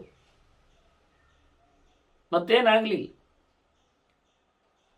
ಹೀಗೆ ಆಯಾ ಜಾತಿಗಳಲ್ಲಿ ಅವರಲ್ಲಿ ಗೊತ್ತಿದೆ, ಅವನ ಸಮಯ ಇಲ್ಲ. ಜ್ಯೋತಿಷಿಗಳು ಅವನು ಹೇಳ್ತಾನೆ ಬೀದಿ ಜ್ಯೋತಿಷಿಗಳ ಬಗ್ಗೆ, ಎಂತ ಮಾರೆ ಓದಿದ್ದಿಲ್ಲ, ಮತ್ತೊಂದಿಲ್ಲ. ಮೊನ್ನೆವರೆಗೆ ಅವನ ಕೆಲಸ ಮಾಡ್ತಿದ್ದ, ಇಲ್ಲಿ ಕೂಲಿ ಕೆಲಸ ಮಾಡ್ತಿದ್ದ, ಸಿಮೆಂಟ್ ಕೆಲಸ ಮಾಡ್ತಿದ್ದ. ಹೋಗಿ ಕೇರಳಕ್ಕೆ ಹೋಗಿ ಬಂದ, ಏನೋ ಲಿಂಬೆಹಣ್ಣು ಹಿಡಿಲಿಕ್ಕೆ, ಕುಂಬಳಕಾಯಿ ಕಡಿಲಿಕ್ಕೆ, ಕುಂಕುಮ ಅರಸಲಿಕ್ಕೆ ಶುರು ಮಾಡಿದ್ದಾನೆ. ಎಲ್ಲ ಜನ ಬರ್ತಾ ಇದ್ದಾರೆ, ದುಡ್ಡು ಕೊಡ್ತಾ ಇದ್ದಾರೆ, ನಡೀತಾ ಉಂಟು ಅಂತಾನೆ. ಬರುವಾಗ ಅವನಿಗೆ ದಾರಿಯಲ್ಲಿ ಭೂತ ಸಿಕ್ಕಿತ್ತ ಅಥವಾ ಪ್ರೇತ ಅವನನ್ನು ಹಿಡಿದಿತ್ತ, ಏನು ಯಾರ ಹತ್ರ ಏನು ಕೇಳೋದು ನಾವು, ಗೊತ್ತೇ ಇಲ್ಲ. ಅತ್ತ ರೈಲ್ವೆ ಎಲೆಕ್ಟ್ರಿಷಿಯನ್ ಆಗಿದ್ದ, ಯಾವುದೋ ಒಂದು ಅವನಿಗೆ ರಾತ್ರಿ ಹೊತ್ತಿನಲ್ಲಿ ಏನು ಹೊಡೆಯಿತು, ಒಂದು ದೊಡ್ಡ ಮನುಷ್ಯ ಆಗಿ ಹೋದವನು. ಮತ್ತೆ ಅಲ್ಲಿ ಅವನು ಶುರು ಮಾಡಿದ, ದೊಡ್ಡದು ಗಟ್ಟಿಕೊಂಡು ಜನ ನಾಲ್ಕು ಬರ್ತಾರೆ, ದುಡ್ಡು ಕೊಡ್ತಾರೆ, ಕೆಲಸ ಆಗ್ತದೆ. ಹೀಗೆ ಯಾರು ಎಂದು ಗೊತ್ತಿಲ್ಲ ಎಲ್ಲ. ಅದನ್ನು ಪ್ರತಿಯೊಬ್ಬನು ಅದೇ ಹೇಳಿದ್ದ ನಾನು. ಅವನು ಕೂತಾಗ, ಹೋಮಕ್ಕೆ ಕೂತಾಗ ಹೇಳಿಬಿಟ್ಟ, ಬಂದುಬಿಟ್ಟವ ನೋಡ್ತಾನೆ, ಎಂತ ಮಾರೆ ನೀನು ಮಾಡುದಾ, ನಿನ್ಗೆ ಗೊತ್ತುಂಟ, ನೀನು ನನ್ನ ಕ್ಲಾಸ್ಮೇಟ್ ಮಾರೆ, ನೀನು ಬಾಟ್ಲಿ ಹಿಡಿತಾ ಇದ್ದವ ಹೇಳಿ. ಇವೆಲ್ಲ ಹೇಳ್ತಾನೆ, ಇಲ್ಲಿ ಎಂತ ಮಾತಾಡಬೇಡ, ತವಾಪ್ಯರ್ಧ ಮಮಾಪ್ಯರ್ಧ ಮಾವಿಘ್ನಂ ಕುರು ಬ್ರಾಹ್ಮಣ ಸ್ವಾಹ ಒಂದು ಮಂತ್ರ ಹೇಳಿ ಆಗಿದೆ. ಮಾತಾಡಲಿಕ್ಕೂ ಗೊತ್ತಾಗ್ತದೆ, ಮಾತುಕತೆ ಆಗ್ತದೆ. ಅವನೇನೋ ಸೈಲೆಂಟ್ ಆಗಿ ಸೂಚನೆ ಕೊಟ್ಟ ಕೆಲವು ಸೀಕ್ರೆಟ್ ವರ್ಡ್ಗಳಲ್ಲಿ, ಕೋಡ್ ವರ್ಡ್ಸ್ಗಳಲ್ಲಿ. ಇವನು ಅದಕ್ಕೆ ಸರಿಯಾಗಿ ಓಪನ್ ಆಗಿ ಒಂದು ಉತ್ತರ ಕೊಟ್ಟ, ಚಾಲೆಂಜಿಂಗ್ ಆಗಿ. ನೀನು ಗಲಾಟೆ ಮಾಡಬೇಡ, ಇಲ್ಲಿ ಏನು ನನಗೆ ಸಂಪಾದನೆ ಆಗ್ತದೆ, ದುಡ್ಡು ಬರ್ತದೆ, ಅದನ್ನು ನಿನಗೂ ಅರ್ಧ ಕೊಡ್ತೇನೆ, ನನಗೂ ಅರ್ಧ ಇಟ್ಕೊಳ್ತೇನೆ, ಸುಮ್ಮನೆ ಎದ್ದೋಗಿ ಬಿಡಿ ಇಲ್ಲಿಂದ ಅಂತೇಳಿ ಅವನಿಗೆ ಉತ್ತರ ಕೊಟ್ಟ. ತವಾಪ್ಯರ್ಧ ಮಮಾಪ್ಯರ್ಧ ಮಾ ವಿಘ್ನಂ ಕುರು ಬ್ರಾಹ್ಮಣ ಸ್ವಾಹ, ಅದೊಂದು ಮಂತ್ರ ಅವನಿಗೆ. ಬಂದವನೇ ಗಲಾಟೆ ಮಾಡಬೇಡ, ನಿನಗೂ ದುಡ್ಡು ಅರ್ಧ ಉಂಟು, ನನಗೂ ಉಂಟು. ಇಂಥದ್ದು ಇದು ಯಜಮಾನಿಗೆ ಗೊತ್ತಾಗ್ತದೆ. ಅವ ಯಜಮಾನ ಬಾಯಿರಲ್ಲ ಅಂತ ಹೇಳ್ತಾನೆ. ಅವನಿಗೆ ಸಂಸ್ಕೃತ ಬಿಟ್ಟು ಅವನಿಗೆ ಹಿಂದಿಯೂ ಗೊತ್ತಿಲ್ಲ, ಅವನು ಅರೆವರೆ ಇಂಗ್ಲೀಷಿನವ. ಹಾಗಾಗಿ ಇದನ್ನು ಕಂಡರೂ ಕೇಳಿದವನೇನು ಮಾತಾಡೋದಿಲ್ಲ. ಭಾರಿ ಚೆನ್ನಾಗಿದೆ, ಭಾರಿ ಫ್ಯಾಂಟ್ಯಾಸ್ಟಿಕ್ ಅಂತಾನೆ, ಅಮೇಝಿಂಗ್ ಅಂತಾನೆ. ಅವನಿಗೆ ಅದೆರಡು ಶಬ್ದಗಳೆಲ್ಲ ಗೊತ್ತಿರ್ತದೆ, ಅದನ್ನು ಹೇಳ್ತಾನೆ. ಕೊನೆಗೆ ದುಡ್ಡು ಹೇಳಿದ್ದಷ್ಟು ಕಾಂಟ್ರಾಕ್ಟ್ ಅದೆಲ್ಲ ಬೇಸಿಸ್ ಹೋಗ್ತದೆ. ಇದನ್ನೇ ಇಂದ್ರ ಭಾರಿ ಚಂದ ಮಾಡಿ ಹೇಳ್ತಾನೆ ನೋಡಿ. ಬಂತ ಪಿನಿ ಅಧ್ಯಯನ ಆಗಿ ಕಲಿತವ ಅಂತ ಆದು ಹೋದ್ನ, ಒಂದು ಸೊಕ್ಕು ನೋಡ್ಬೇಕು ಅವನದ್ದು ಅಂತಾನೆ. ಪ್ರತಿಯೊಂದರಲ್ಲಿಯೂ ಏನು ಆಟಾಟೋಪ, ಏನು ಗೌಜಿ, ಏನು ನಗು, ಏನು ಕೇಕೆ ಆಗ್ತಾನೆ, ಏನು ಕಾಮನೆಗಳು, ಬಯಕೆಗಳು, ಏನು ಸೊತ್ತುಗಳು. ಮೈ ತುಂಬ ಬಂಗಾರ, ಜರೆಪಟ್ಟಿ ಪೀತಾಂಬರ, ಸೊಂಟಪಟ್ಟಿ ಒಂದಿಷ್ಟು ದಪ್ಪನೆ ಅಗಲವಾದದ್ದು ಕಚ್ಚ, ಎಲ್ಲ ನೋಡಿಕೊಂಡಾಗ ಏನು ಅದ್ಭುತ, ಜಮ್ಮ ಅಂತ ಅನಿಸ್ತದೆ. ಬೇಕಲ್ಲ ಅಂತಾನೆ ಮತ್ತೆ ಅಟ್ರಾಕ್ಟಿವ್ ಆಗಲಿಕ್ಕೆ. ಒಂದೊಂದು ಗುರೂಜಿಗಳಿದ್ದಾರೆ ಮಾರೇ, ಗುರ್ಜಿಗಳಿದ್ದಾಗೆ. ಗುರ್ಜಿಗಳು ಅಂದರೆ ನಮ್ಮಲ್ಲೆಲ್ಲ ಮಧ್ಯೆಯಲ್ಲಿ ಹಾಕಿರತಕ್ಕಂಥ ಕೆಲವೆಲ್ಲ ತೋರಣಗಳಾಗಿರುವಂಥವುಗಳಿಗೆ ಬರ್ಜಿಗಳಿದ್ದಾಗಿ ಬುರ್ಜಿಗಳು, ಗುರ್ಜಿಗಳು ಎಲ್ಲ ಹಾಗೆ ಕಾಣುತ್ತವೆ. ಹೊಟ್ಟೆಯು ದೊಡ್ಡದು, ಮಂಡೆಯು ಖಾಲಿ, ಕುಂಬಳಕಾಯಾಗಿ. ಮತ್ತೆ ಬೇರೆ ಏನು ದೃಷ್ಟಿ ತೆಗಿಲಿಕ್ಕೆ ಬೇಕಾಗಿಲ್ಲ, ಅವರು ನೋಡಿದರೆ ಸಾಕು. ಇಂದ್ರ ಹೇಳ್ತಾನೆ, ಇವುಗಳೊಂದೊಮ್ಮೆ ಅವನನ್ನು ಅಟ್ಯಾಕ್ ಮಾಡಿದವ ಮುಗಿದೋಯ್ತು, ಹೋಯ್ತು ಅಂತ ನೀವ. ತಾನು ಚೇ ಜಯತಿ ಶತ್ರುನ್ ಸಹ ತದಾ ಪ್ರಾಪ್ನೋತಿ ಸದ್ಗತಿ. ಇಷ್ಟೆಲ್ಲ ಕಲಿತು ದೊಡ್ಡವನಾಗಿ ಮೆರೆದವ ಅವುಗಳಿಗೆಲ್ಲ ದಾಸನಾಗದೆ ವಿದ್ಯೆಯನ್ನು ತನ್ನಲ್ಲಿ ಅರಗಿಸಿಕೊಂಡು ಸಂಪಾದನೆ ಮಾಡಿಕೊಂಡು ಅದರ ಅಡಿಯಾಳಾಗಿ ಅದರ ಪ್ರೀತಿಯಲ್ಲಿ ಅನುಗ್ರಹದಲ್ಲಿ ಬಾಳಿದ ಅವನು ಸದ್ಗತಿಯನ್ನು ಪಡಿತಾನೆ. ಆ ಶತ್ರುಗಳನ್ನು ಗೆದ್ದ, ಒಳಗಿನ ಕಾಮ ಕೋಪಗಳನ್ನು, ಮಾನ ಅತಿವಾದಗಳನ್ನು, ಹರ್ಷ ಶೋಕಗಳನ್ನು ಎಲ್ಲಿಯಾದರೂ ಬದಿಗಿಟ್ಟ ಸದ್ಗತಿಯನ್ನು ಪಡಿತಾನೆ. ಇಲ್ಲ, ಅವುಗಳೇ ಇವನನ್ನು ಮೆಡ್ತಾವೆ, ಆ ಶತ್ರುಗಳಿಗೆ ವಶನಾಗ್ತಾನೆ. ಇಷ್ಟೆಲ್ಲ ಕಲಿತು ಬಂದವನ ಕತೆ ನೋಡಿ ಯಾರು ಹೇಳ್ತಾರೆ, ಅದು ಜರಾಸಂಧ ಒಂದು ಪಾಳೆಯ ಉಂಟಂತೆ ಅಭಿಮಾನಿ ವರ್ಗ, ಹಾಗೆ ರಾವಣನದ್ದೇ ಒಂದು ಸಂಘ ಉಂಟು, ದುರ್ಯೋಧನದ್ದು ಒಂದು ಚಾರಿಟೇಬಲ್ ಟ್ರಸ್ಟ್ ಉಂಟು. ಹಾಗೆ ಏನಾಗುತ್ತೆ ಕೇಳಿದರೆ ಇದೇ ಆಗುವಂಥದ್ದು. ಆ ಶತ್ರುಗಳು ಇವನನ್ನು ವಶ ಮಾಡಿಕೊಳ್ತಾರೆ, ಇವ ಶತ್ರುಗಳನ್ನು ಗೆಲ್ಲುವುದಿಲ್ಲ, ಅವರ ಜೊತೆಯಲ್ಲಿ ಹೋಗಿ ಇವನೇ ಸೇರಿಬಿಡ್ತಾನೆ. ಆತತೇ ವೈ ಜಯಂತಿಯೇನಂ, ಯಾರು ಯಾರನ್ನು ಸೋಲಿಸುವುದು ಯಾರು ಯಾರನ್ನು ಗೆಲ್ಲುವುದು ಗೊತ್ತಾಗುವುದಿಲ್ಲ. ಹೀಗಾಗಿ ಕೊನೆಗೆ ಅವರ ವಶನಾಗಿ ಹೋಗ್ತಾನೆ ನೋಡಿ. ಅಷ್ಟೆಲ್ಲ ದೊಡ್ಡ ಮಟ್ಟಿನ ರಾವಣ ಅಂತ ಹೇಳಿದೆ, ಚತುರ್ವೇದ ಪಾರಾಯಣ ಮಾಡಿದವ ಅಂತಾರೆ. ಅವನ ಏನು ಆತ್ಮಲಿಂಗವನ್ನು ಅಥವಾ ಕೈಲಾಸ ಲಿಂಗವನ್ನು ಎತ್ತಿ ಹಿಡಿಯುವ ಅಳುಗಾಡಿಸುವ ಕಥೆಯಲ್ಲಿ ಡಮರುನಾಥದ ಬಗ್ಗೆ ಎಲ್ಲ ಹೇಳಿಕೊಂಡೆ ಜನ ಹೇಳುವುದೇನು, ಕುಣಿಯುವುದೇನು, ಶಿವ ತಾಂಡವ ಅಂತೇಳಿ ಅವರು ಬೊಬ್ಬೆ ಹೊಡೆಯುವುದೇನು ನೋಡಿಕೊಂಡ್ರೆ ಎಂತಹ ಅಯೋಗ್ಯ. ಇಷ್ಟೆಲ್ಲ ಕಲಿತವ, ಇಷ್ಟೆಲ್ಲ ಎತ್ತರದಲ್ಲಿದ್ದವ, ಇಷ್ಟೆಲ್ಲ ಚಿಂತನೆ ಮಾಡ್ತಾನೆ ಹೇಳಿಕೊಂಡ ವಿದ್ಯೆ ಕಲಿತು ಮಾಡಿದ್ದೇನು ಅವನು. ಕೊನೆಗೂ ಊರು ತುಂಬ ಇದ್ದ ಎಲ್ಲಿ ಯಾರ್ಯಾರದು ಹುಡುಗಿಯರನ್ನು ಎತ್ಕೊಂಡು ಹೋಗುವುದು, ಕಡದಾಕುವುದು, ಅನ್ಯಾಯಗೊಳಿಸುವುದು, ಅವರನ್ನಾದರೂ ಶಾಂತ ರೀತಿಯಲ್ಲಿ ಮೆರೆಸ್ತಾನ, ಅದೂ ಇಲ್ಲ. ಅವರ ಬಾಳಿನಲ್ಲಿ ಕೊನೆಗೂ ಗೋಳು. ಕೊನೆಗೆ ಈ ರೀತಿಯಾಗಿ ಮಾಡಿಸಿ ನೋಡಿ, ಸೀತೆಯ ಕಳ್ಳತನದಲ್ಲಿ ಎಂತ ಬೇಕಿತ್ತ, ಅಲ್ಲಿ ಹೋಗಿ ಭಿಕ್ಷೆ ಕೇಳಿಕೊಂಡು ಆ ಕಾಡಿನಲ್ಲಿ, ಅದು ಮಾರೀಚನಲ್ಲಿ ದುಂಬಾಲೆ ಬಿದ್ದು ನೀನೊಂದು ಮೃಗವಾಗಿ ನೋಡಿ, ಅದರಲ್ಲಿ ಎಂಥ ಪಿತೂರಿ ನೋಡಿ, ನೀನೊಂದು ಮೃಗವಾಗಿ ಆಚಿದ್ದು ಅವರನ್ನು ಎಳೆದುತ್ತಾ ನಾನಿಲ್ಲಿ ಕದ್ಕೊಂಡು ಹೋಗ್ತೇನೆ, ನೀನು ಸತ್ರು ಪರವಾಗಿಲ್ಲ. ಇದೆಲ್ಲ ಹೇಸಿಗೆಯ ವ್ಯವಸ್ಥೆ. ಅದೇ ಅವನಿಗೆ ಶೌರದಲ್ಲಿ ವೀರದಲ್ಲಿ ಆಗಲಿಲ್ಲ, ಧನುರ್ಭಂಗ ಮಾಡಿ ಜನಕನಲ್ಲಿ ತರಲಿಕ್ಕೆ ಆಗಲಿಲ್ಲ ಆ ಹುಡುಗಿಯನ್ನು ಅಂತವನು. ಮತ್ತು ಅವನದ್ದು ದೊಡ್ಡತನ ಹೇಳುವುದು ಹೇಗೆ, ಅದನ್ನು ಹೇಳಿದ್ರು. ಕೊನೆಗೆ ಶತ್ರುಗಳೇ ಅವನನ್ನು ನುಂಗಿ ಹಾಕ್ತಾವೆ. ತಾಲಂ ಪಕ್ವಂ ಇಮಾಪತೇತ್, ಹೇಗೆ ಕೇಳಿದರೆ ತಾಳಿಬೊಂಡ ಉಂಟಲ್ಲ, ಪಾಮ್ ಫ್ರೂಟ್, ಅದು ಬೆಳೆದರೆ ಪಡಮ್ಮ ಕೆಳಗೆ ಬೀಳುತ್ತದೆ. ಒಂದು ದೊಡ್ಡ ಕಥೆ ಇತ್ತು ಅದರದ್ದು. ತಾಲಸ್ಯ ಮೂಲಂಗತಃ ಅಂತ, ಗಚ್ಚಂದೇಶ ಮನಾತಮಂ ಧೃತಗತಿ ಕಲ್ವಾಟೋ ದಿವಸೇಶ್ವರಸ್ಯ ತಪನೈ ಸಂತಾಪಿತೋ ಮಸ್ತಗೆ ಅಂತ ನಾನು ಹಿಂದೆ ಹೇಳಿದ್ದು ಶ್ಲೋಕಗಳನ್ನು ಈಗ ಹೇಳುವಾಗ. ಅಂದರೆ ಶಬ್ದಕ್ಕೆ ಅನುಗುಣವಾಗಿ ಒಬ್ಬ ತಾಳೆ ಮರದ ಬುಡಕ್ಕೆ ಹೋಗಿ ನಿಂತಂತೆ. ಯಾಕೆ ಕೇಳಿದೆ, ತಾಲಸ್ಯ ಮೂಲಂಗತ ಗಚ್ಚನ್ ದೇಶ ಅನಾಥಮ, ಅದು ನೆರಳುಂಟು ಅಂತ ಬಂದಂತೆ. ಯಾಕೆಂದರೆ ಅವುಗಳು ಪಕ್ಕನೆ ಎಲೆಯನ್ನು ಬೀಳಿಸಿಕೊಳ್ಳುವುದಿಲ್ಲ. ತಾಳೆ ಮರ, ಪಾಮ್ ಲೀಫು ಏನು ಬರಿತಾರೆ ಉಪಯೋಗಿಸ್ತಾರೆ, ಅದನ್ನು ಪಾಮ್ ಆಯಿಲ್ ಗೊತ್ತುಂಟಲ್ಲ, ಅದರದ್ದೇ ಅದೇ ಹಣ್ಣು ಫ್ರೂಟ್. ಆ ಮರ ಉಂಟಲ್ಲ, ಆ ಮರ ರಾಕ್ಷಸ ಮರ ಅಂತ ನಾವು ಕರೆಯುವುದು. ಅದರದ್ದೊಂದು ವಿಚಿತ್ರವಾದ ಎಲೆಗಳು, ಖಂಡಾಬಟ್ಟೆ ಎಲೆ, ತೆಂಗಿನ ಮರದಾಗೆ ಎತ್ತರ ಇರ್ತದೆ, ಖಂಡಾಬಟ್ಟೆ ಎಲೆಗಳು ಕೆಳಗೆ ಬೀಳಿಸುವುದೇ ಇಲ್ಲ. ಅವು ಒಳ್ಳೆ ನೆರಳುಂಟು ಅಂತ ಹೋದ. ಇಷ್ಟಾಗಿ ಬಿಸಿನಲ್ಲಿ ನಡೆದು ಬಂದವ. ತಪನೈ ಸಂತಾಪಿತ ಮಸ್ತಕೆ, ಮಂಡೆ ಭಾರಿ ಬಿಸಿಯಾಗಿತ್ತು. ಯಾಕೆ ಹೇಳಿದರೆ ಕಲ್ವಾಟ, ಅವನು ಬೋಳಮಂಡೆಯವ ನಟ್ಟು ಮಧ್ಯಾಹ್ನದಲ್ಲಿ ಬಿಸಿಲಿಗೆ ತಲೆ ಹೊಳೆಯಲಿಕ್ಕೆ ಹೋಗಿ ನೀರಾಗಲಿಕ್ಕೆ ಹೋಗಿ ಒಂಚೂರು ತಂಪಾಗಲಿ ಅಂತೇಳಿ ನೆರಳಿಗೆ ಅಂತೇಳಿ ತಾಳೆ ಮರದ ಬುಡಕ್ಕೆ ಬಂದದ್ದೇ ತಡ. ಒಂದು ಪಕ್ವವಾದ ಹಣ್ಣು ಅವನ ಮಂಡೆಗೆ ಬಡಮ್ಮ ಬಿತ್ತಂತೆ. ತತ್ರಾಪ್ಯಸ್ಯ ಪತತ ಭಗ್ನಂ ಸಶಬ್ದಂ ಶಿರಃ. ಅಷ್ಟು ಎತ್ತರದಿಂದ, ಈಗ ಇವತ್ತಿನ ಹಾಗೆ ನರ್ಸರಿ ಪ್ಲಾಂಟ್ಸ್ಗಳೆಲ್ಲ ಇಲ್ಲ, ಆಗ ಭಾರಿ ಎತ್ತರ. ತಾಳೆ ಮರ ಸಹ ಹಾಗೆ 40-50 ಅಡಿ ಮೇಲಕ್ಕೆ ಇರ್ತಿತ್ತು, ಇನ್ನೂ ಜಾಸ್ತಿ. ಹಾಗೆ ಅಷ್ಟು ಎತ್ತರದಿಂದ ತಾಳಿ ಬೊಂಡ ಅದೇನು 3 ಕಣ್ಣಿನಾಗಿರ್ತದಲ್ಲ, ಜನ ಅದನ್ನು ತಿಂತಾರೆ. ಅದು ವಾಸ್ತವವಾಗಿ ಶಾಸ್ತ್ರೀಯವಾಗಿ ನಿಷಿದ್ಧವಾದದ್ದು ಅದು ತಿನ್ನಲಿಕ್ಕೆ. ಆದ್ದರಿಂದ ಪಾಮ್ ಆಯಿಲ್ ನಮಗೆ ಶಾಸ್ತ್ರೀಯವಾಗಿ ಅದು ಯೂಸೇಜ್ ಅಲ್ಲ, ಉಪಯೋಗಕ್ಕಿಲ್ಲ, ಅದು ನಿಷಿದ್ಧ. ಅದು ಮಂಡೆ ಮೇಲೆ ಬಿತ್ತು. ಅದರಲ್ಲಿ ಕೊಬ್ಬು ಬರ್ತದೆ ಅಂತ ಒಂದು ವಿಷಯ, ಕೊಬ್ಬಿಲ್ಲ ಹೇಳ್ತಾರೆ ಅವರು, ಅಂದರೆ ಮನುಷ್ಯನಿಗೆ ಜಾಡ್ಯ ಬರ್ತದೆ ಅಂತ ಒಂದು ವಿಷಯ. ಅದು ರಾಕ್ಷಸ ಮರ, ಅದಕ್ಕೆ ಹೇಳಿದ ಅದರಲ್ಲಿ ಅವನಿಗೆ ಕೆಟ್ಟತನ ಬರ್ತದೆ ಅಂತ ಗುಣ ಅಂತ ಕ್ರಮ. ಜಾಡ್ಯ ಮತ್ತು ಕೆಟ್ಟತನ ಎರಡು, ರಾಜಸ ಮತ್ತು ತಾಮಸ ಎರಡು, ಅದಕ್ಕೆ ಹೆಚ್ಚು ಅಂಶಗಳಿರುವುದು. ಸಾತ್ವಿಕ ಅಂಶಗಳು ಎಲ್ಲ ಕಡೆಯಲ್ಲಿ ತ್ರಿವೃತ್ಕರಣ ಇದ್ದೇ ಇದೆ. ವಿಮಿಶ್ರಾಣಿ ವಿಮಿಶ್ರೇತು, 3ಕ್ಕೆ 3 ಉಂಟೆ ಎಲ್ಲೆಡೆಯೂ ಸಹ. ಹೇಲಿನಲ್ಲಿಯೂ ಇಲ್ವಾ, ರಾಜಸ ತಾಮಸ ಇದ್ದ ತಕ್ಷಣ ಅಲ್ಲಿಯೂ ಕೆಲಂಜಿ ಬಂದು ಆಡೋದು ತಿಂದೆಲ್ಲ ಹೋಗುವುದಿಲ್ಲ. ಅದರಿಂದ ಮನುಷ್ಯನ ತಿನ್ನಲಿಕ್ಕೆ ಆಗ್ತದೆ, ನಾಯಿ ತಿನ್ನುವುದಿಲ್ಲ ಕೇಳಿಕೊಂಡು ಹೇಳುವುದಲ್ಲ. ಅದರಲ್ಲಿ ಎಲ್ಲಿ ಒಂದು ಅಂಶ ಇರ್ತದೆ, ಚೂರಾದ್ರೆ ಕೆಲವೊಮ್ಮೆ ಇಡೀ ಜೋಳವನ್ನೇ ತಂದ ಇರ್ತಾರೆ ಅದರಲ್ಲಿ, ಅಂದ ತಕ್ಷಣ ದೊಡ್ಡ ಸಂಗತಿ ಆಗಲಿಲ್ಲ. ಹಾಗಾಗಿ ಎಲ್ಲ ಕಡೆ ಎಲ್ಲ ಇದ್ದರೂ ಸಹ ನಾವು ಹೆಚ್ಚು ಅಂಶ ನೋಡಿಕೊಂಡು, ಮುಕ್ಕಾಲು ಅಂಶ ನೋಡಿಕೊಂಡು, ಇವತ್ತು 30% ಬಂದರೆ ಪಾಸ್ ಆಗ್ತದೆ ಹೇಳುವುದಿಲ್ಲ ನಾವು, 70% ಬಂದರೆ ನಾವು ಪಾಸ್ ಆಗ್ತದೆ ಹೇಳುವವರು, ಆ ನಮೂನೆಯವರು. ಸಾಧನೆಯ ದೃಷ್ಟಿಯಿಂದ ಹೇಳುವಾಗ. ಹಾಗಾಗಿ ಅದು ಮಂಡೆಗೆ ಬಿತ್ತು, ಅವನದ್ದು ಮಂಡೆ ಒಡೆದೋಯ್ತು. ಹಾಗೆ ಹಣ್ಣು ಸಹ ನೆಲಕ್ಕೆ ಬಿದ್ದರೆ ಹಣ್ಣು ಒಡೆದೋಗ್ತದೆ, ಭಾಗ ಆಗ್ತದೆ, ಅಷ್ಟು ಎತ್ತರದಲ್ಲಿರ್ತದೆ. ಹಾಗೆ ಇವನು ಸಹ ಆ ಬಲಿಯಾಗಿ ಹುಟ್ಟಿ ಬಂದವ, ಬಹಳ ಕಷ್ಟಪಟ್ಟು ಬಂದವ, ಕೊನೆಗೆ ಇಷ್ಟೇ ಆಗುವುದು. ಯಾವತ್ತು ಮನುಷ್ಯನಿಗೆ ಸಂಪತ್ತು ಬಂದರೆ ಏನಾಗುತ್ತೆ ಗೊತ್ತಾ? ನೀವು ಹೇಳುವುದು ಗಮ್ಮತ್ತಾಗ್ತದೆ ಮಾರೆ. ಕಾರಲ್ಲಿ ಜಮ್ಮ ಹೋಗುವುದು, 5 ಸ್ಟಾರ್ ಹೋಟೆಲಲ್ಲಿ ತಿನ್ನುವುದು, ಮತ್ತು ಅಲ್ಲಿ ಬ್ರ್ಯಾಂಡಿಯಲ್ಲಿ ಬಿಸ್ಕಿಯಲ್ಲಿ ಕೈ ತೊಳೆಯುವುದು, ಮತ್ತು ಬಂದವರಿಗೆಲ್ಲ ಟಿಪ್ಸ್ ಹೇಳಿಕೊಂಡು ದೊಡ್ಡ ನೋಟೆ ಕೊಟ್ಟು ಬಿಡುವುದು.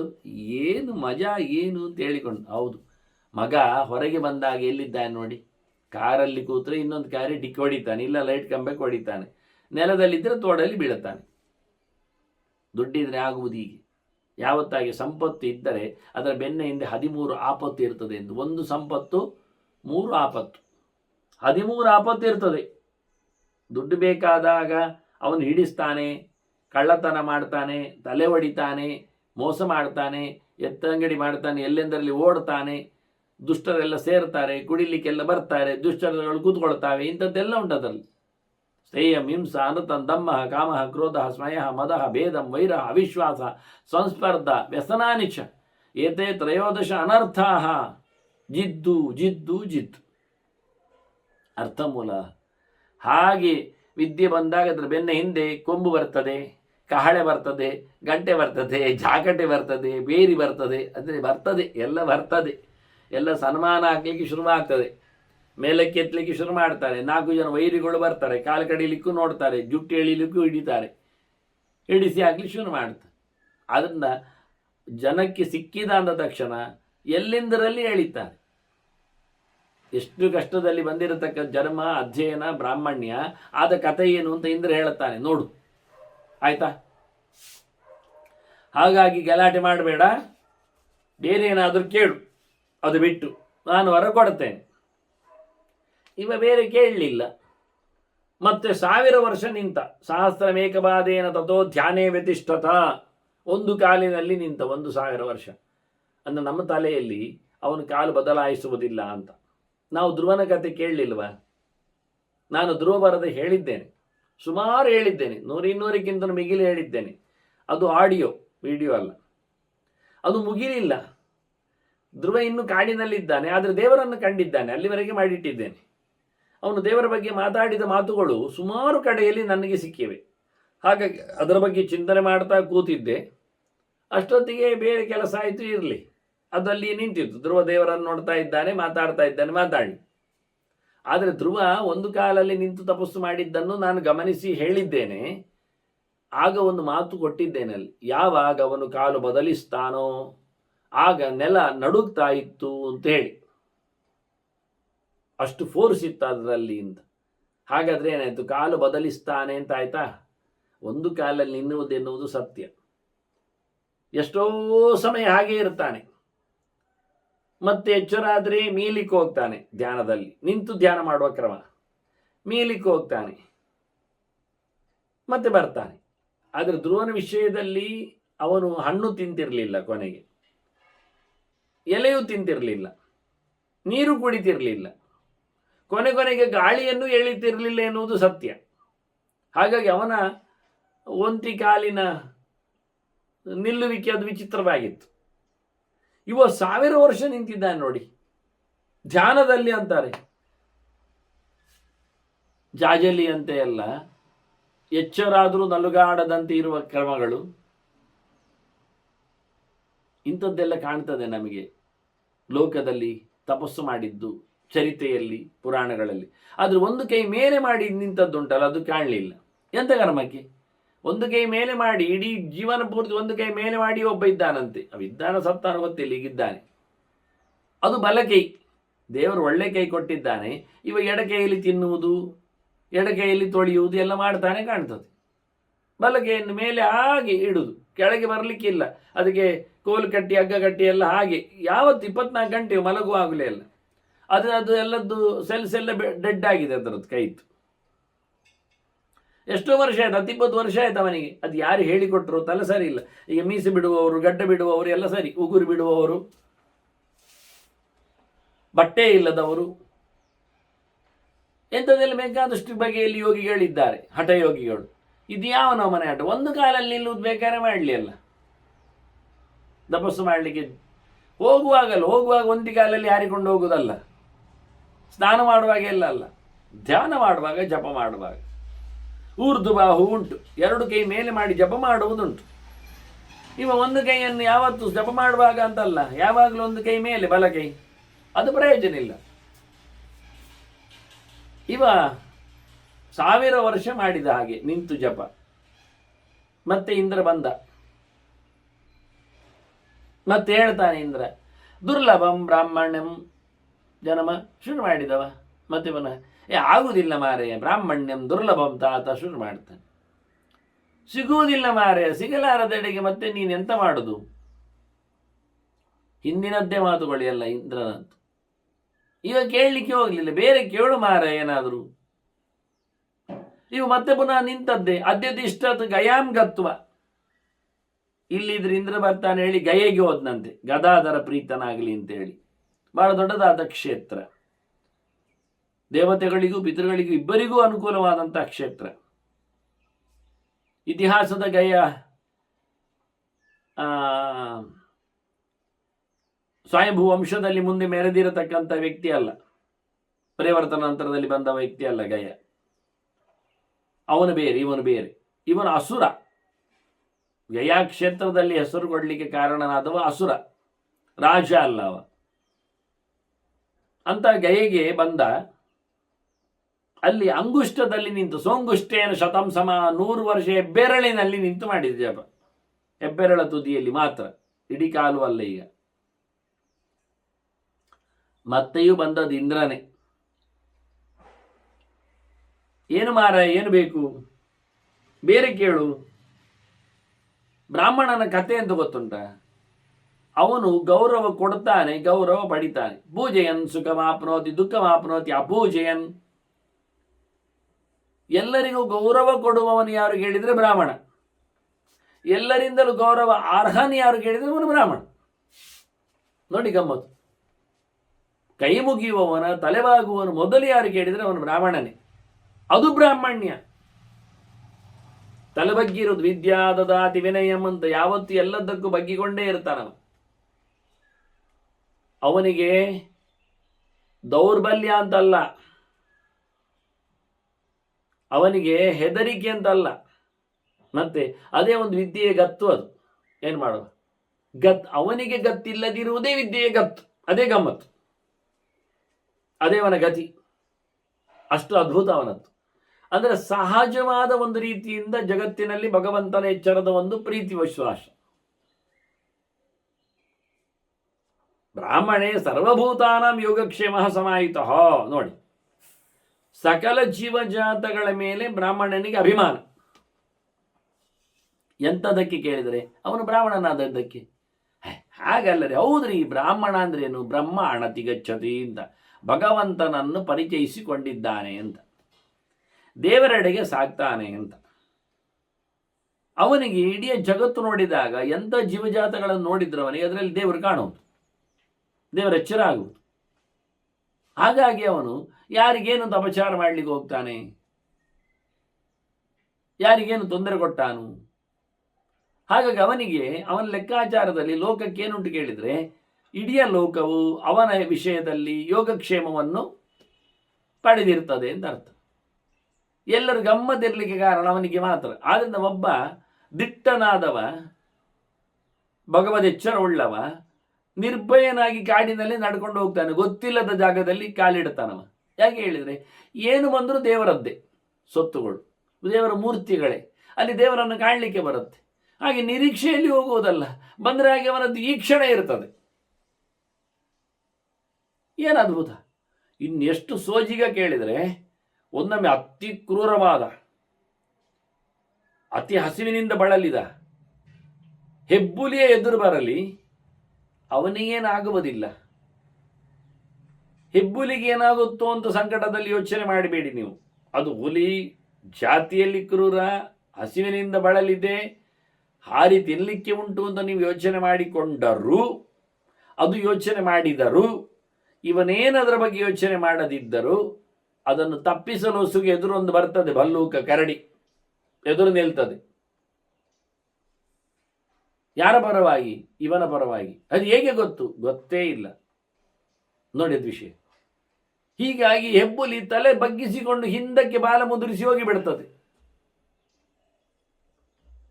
ಆ ರೀತಿಯಾದ ಸಿಚುವೇಶನ್ ಕ್ರಿಯೇಟ್ ಆಗ್ತದೆ ತನ್ನಷ್ಟಕ್ಕೆ. ಇದು ಆಗುವಂಥ ಕಥೆಗಳು. ಯಾಕೆಂದರೆ ಅವನು ಇಡೀ ಜಗತ್ತಿನ ಯೋಗಕ್ಷೇಮವನ್ನು ಯೋಚನೆ ಮಾಡ್ತಾ ಇದ್ದಾನೆ. ಯಾರಿಗೂ ಹಾನಿಯನ್ನು ಯೋಚನೆ ಮಾಡುವುದಿಲ್ಲ. ಹಾಗಾಗಿ ಹಾನಿ ಯೋಚನೆ ಮಾಡಿದವರ ಮೇಲೆ ಹಾನಿ ಯೋಚನೆ ಮಾಡತಕ್ಕಂಥ ಒಂದು ವ್ಯವಸ್ಥೆಯಲ್ಲಿ ಬರ್ತದೆ, ಕ್ರಿಯೇಟ್ ಆಗ್ತದೆ ತನ್ನಷ್ಟಕ್ಕೆ. ಈ ಗೆರೆಯನ್ನು ಹೇಳುವಾಗ ನಡೆದ ಘಟನೆಗಳ ಬಗ್ಗೆ ಎಷ್ಟು ಆಯ್ತು. ಈಗ ಸಾವಿರಾರು ವರ್ಷಗಳ ಹಿಂದೆ ನಡೆದ ಘಟನೆ. ಈಗ ಯಾಕೆ ಇವನ ಅಷ್ಟು ತಪಸ್ಸುಗಳು ಉದ್ದನೆ ನಡೆದಿವೆ. ಅವ ಹೊಡೆದಿರತಕ್ಕಂಥ ಒಂದು ಕತ್ತೆಯ ಮರಿಗೆ ಇವತ್ತು ಇಂದ್ರ ಉತ್ತರ ಕೊಡ್ತಾ ಇದ್ದಾನೆ. ಒಬ್ಬ ತಿಳಿದವ, ಜ್ಞಾನಿಯಾದವ, ಸಂಸ್ಕಾರ ಉಳ್ಳವ, ದೇವರ ಎಚ್ಚರವನ್ನು ಸಂಪಾದನೆ ಮಾಡಿದವ ಏನು ಮಾಡ್ತಾನೆ ಕೇಳಿದರೆ, ಇದು ಕೇವಲ ಬುಕ್ಕಿಶ್ ನಾಲೆಜ್ ಅಲ್ಲ, ಇದು ನಾಲ್ಕು ಗೋಡೆಯ ನಡುವೆ ಓದಿಕೊಂಡಿರತಕ್ಕಂತಹ ವಿಜ್ಞಾನ ಅಲ್ಲ, ಇದು ಜಗತ್ತಿನಲ್ಲಿ ಹರಿದಿರತಕ್ಕಂಥ ಅವನ ಯೋಚನೆಗಳ ಲಹರಿಗಳು. ಹಾಗಾಗಿ ಏನೆಲ್ಲ ಕಂಡರೋ ಅದರೆಲ್ಲರಲ್ಲಿಯೂ ವಿಶ್ವಂ ಖಲ್ವಂ ಸರ್ವಂ ಖಲ್ವಿದಂ ಬ್ರಹ್ಮ. ಇದು ವೇದಾಂತದ ಒಂದು ದೊಡ್ಡ ಪಿಚ್ಚಲ್ಲ, ಇದು ವೇದಾಂತದ ಒಂದು ಹುಚ್ಚಿದು. ಹಾಗಾಗಿ ಎಲ್ಲೆಡೆಯೂ ಭಗವಂತನ ಎತ್ತರತನವನ್ನು ನೋಡುವ ಒಂದು ಅದ್ಭುತವಾದ ವ್ಯವಸ್ಥೆ. ಅವನಿಲ್ಲದೆ ನಡೆಯುವುದಿಲ್ಲ. ಅವನಿಂದಲೇ ಇದೆಲ್ಲ ನಡೆದಿದೆ, ಅವನಿಗಾಗಿ ಇದು ಉಳಿದಿದೆ, ಇದು ಅವನೆಡೆಗೆ ಸಾಗಲಿದೆ, ಇದು ಅವನ ಕೊಡುಗೆ, ಇದು ಅವನ ಪ್ರತೀಕ ಅನ್ನುವ ಪರಿಪೂರ್ಣವಾದ ಬಗೆಯಲ್ಲಿ ಕಂಡಿದೆ ಅವನಿಗೆ. ಯಾರದನ್ನು ಯೋಚನೆ ಮಾಡಿಕೊಂಡು ಕೇಳಿಕೊಂಡವ ನಾನೇ ಎಲ್ಲ ಅಂತ ಹೇಳಿಕೊಳ್ಳುತ್ತಾನೋ ಅವನ ಅತ್ಯಂತ ದರಿದ್ರವ. ಅವನು ಓದಿದ್ದು ವ್ಯರ್ಥ. ಅವನು ಓದಿನ ಪರಂಪರೆಯೇ ದಡ್ಡ ಪರಂಪರೆ. ನೋಡಿ ಎಷ್ಟು ಹೊಲಸಿದೆ ನೋಡಿ. ಏನು ಆಗಬೇಕಿತ್ತು ಏನೋ ಆಗಿದೆ ನೋಡಿ. ಎಲ್ಲಿಯಾದರೂ ಉಂಟ ಇವನಿಗೂ ಅದಕ್ಕೂ ಸಂಬಂಧ? ತಾನು ಬರದ ಮುಂಚೆಯೂ ಇರುವ ಈ ಜಗತ್ತು, ತಾನಿಲ್ಲದೆಯೂ ಇರಬೇಕಾಗಿರತಕ್ಕ ಈ ಪ್ರಪಂಚ, ವಿಶಾಲವಾದ ಎಲ್ಲ ಜೀವಜಾತಗಳ ಎಲ್ಲೆಂದರಲ್ಲಿ ಎಲ್ಲದರದ್ದು ಸಂಪರ್ಕ. ಅದರ ಬಗ್ಗೆ ಹೇಳ್ತಾರೆ ಅವರು. ಇದು ಅದನ್ನು ಪ್ಲಾಂಟೇಶನ್ ಅಕ್ಕಿ ಅಂತ ಕರೀತಾರೆ, ಅದನ್ನು ಹಾರ್ನ್ಬಿಲ್ ಅನ್ನು. ದಿನಕ್ಕೆ 100 ಗಟ್ಟಲೆ ಅನ್ನು ತಿಂತದೆ. ತಿಂದ ನಂತರ ಅದರದ್ದು ಈಕೆ ಬೀಜ ಸಮೇತ ಬೀಳಲೇಬೇಕಲ್ಲ, ಎಲ್ಲೆಲ್ಲಿಯೂ ಬೀಳ್ತದೆ, ಎಲ್ಲ ಕಡೆ ಮರ ಆಗ್ತದೆ. ದಿನಕ್ಕೆ 100 ಗಟ್ಟಲೆ ತಿನ್ನುವ ಅಕ್ಕಿಯ ಹೊಲಸು 100 ಕಡೆ ಬಿದ್ದಾಗ ಎಷ್ಟು ಮರಗಳು ಏಳಲಿಕ್ಕಿಲ್ಲ ನೋಡಿ. ಅದು ತನ್ನ ಜಾತಿಯವರಿಗೆ ಮುಂದೆ ಬೇಕಾದ ಬಿತ್ತನೆಯ ಕೆಲಸವನ್ನು ಬೀಳಿಸುವ ಮೂಲಕ ಪರಂಪರೆಯನ್ನು, ಮರಗಳನ್ನು ನೆಡುವ ಕೆಲಸ ಮಾಡ್ತಾನೆ ಉಂಟು.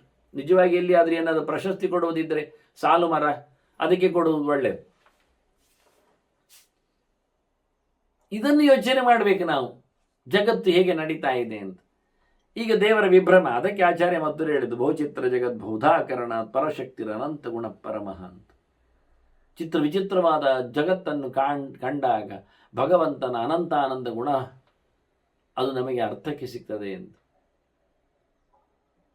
ಅದು ಹೋಗಿಬಿಟ್ಟು ಒಂದೇ ಗೆರೆಯಲ್ಲಿ ಎಲ್ಲ ಅರ್ಥ ಆದ ಹಾಗೆ ನಾನೇ ದೇವರಯ್ಯ, ದೇವರಯ್ಯ ಹೇಳುವುದು ಇಲ್ಲಿ ಬರುತ್ತಯ್ಯ.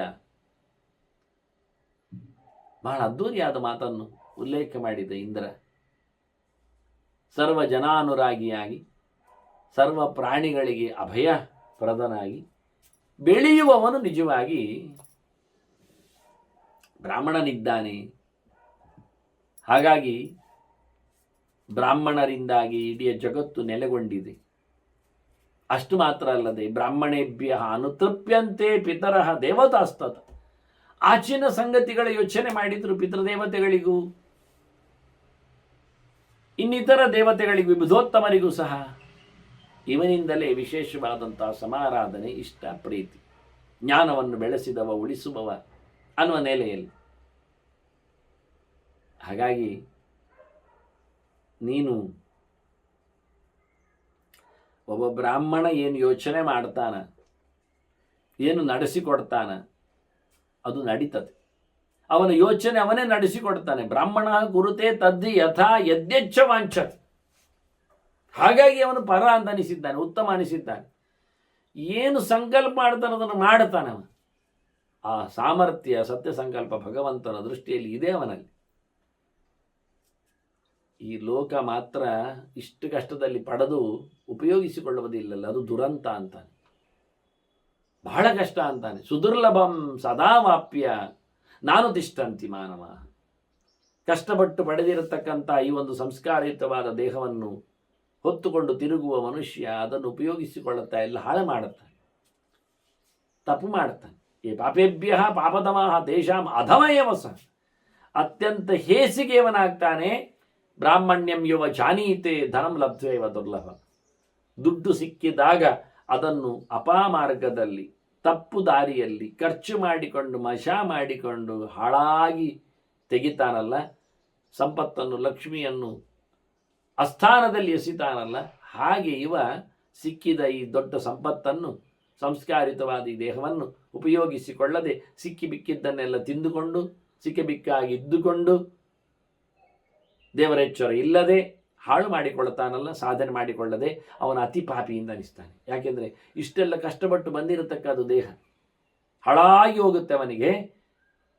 ಹಾಗಾಗಿ ಹಾಳಿನವನಿಗೆ ನಾವು ಒಳ್ಳೆಯದನ್ನು ಕೊಡುವುದಿಲ್ಲ ಅಂತ ಹೇಳಿಕೊಳ್ಳುವ ನೆಲೆಯಲ್ಲಿ ಇಂದ್ರ ಅವನನ್ನು ಬಹಳ ಜೋರಾಗಿ ತರಾಟೆಗೆ ಪಡೆದುಕೊಂಡು ಅವನ ಸಿದ್ಧಾಂತಕ್ಕೆ ಮಾಡಿದ್ದಾನೆ. ಮುಂದೆ ಅದಕ್ಕೆ ಮತಂಗ ಏನು ಮಾಡುತ್ತಾನೆ ಎನ್ನುವುದರ ಬಗ್ಗೆ ನಾವು ಮುಂದೆ ಕೇಳುವ ವಂದನೆಗಳೊಂದಿಗೆ. ಶ್ರೀಕೃಷ್ಣ ನಾರಾಯಣ ನಾರಾಯಣ ನಾರಾಯಣ.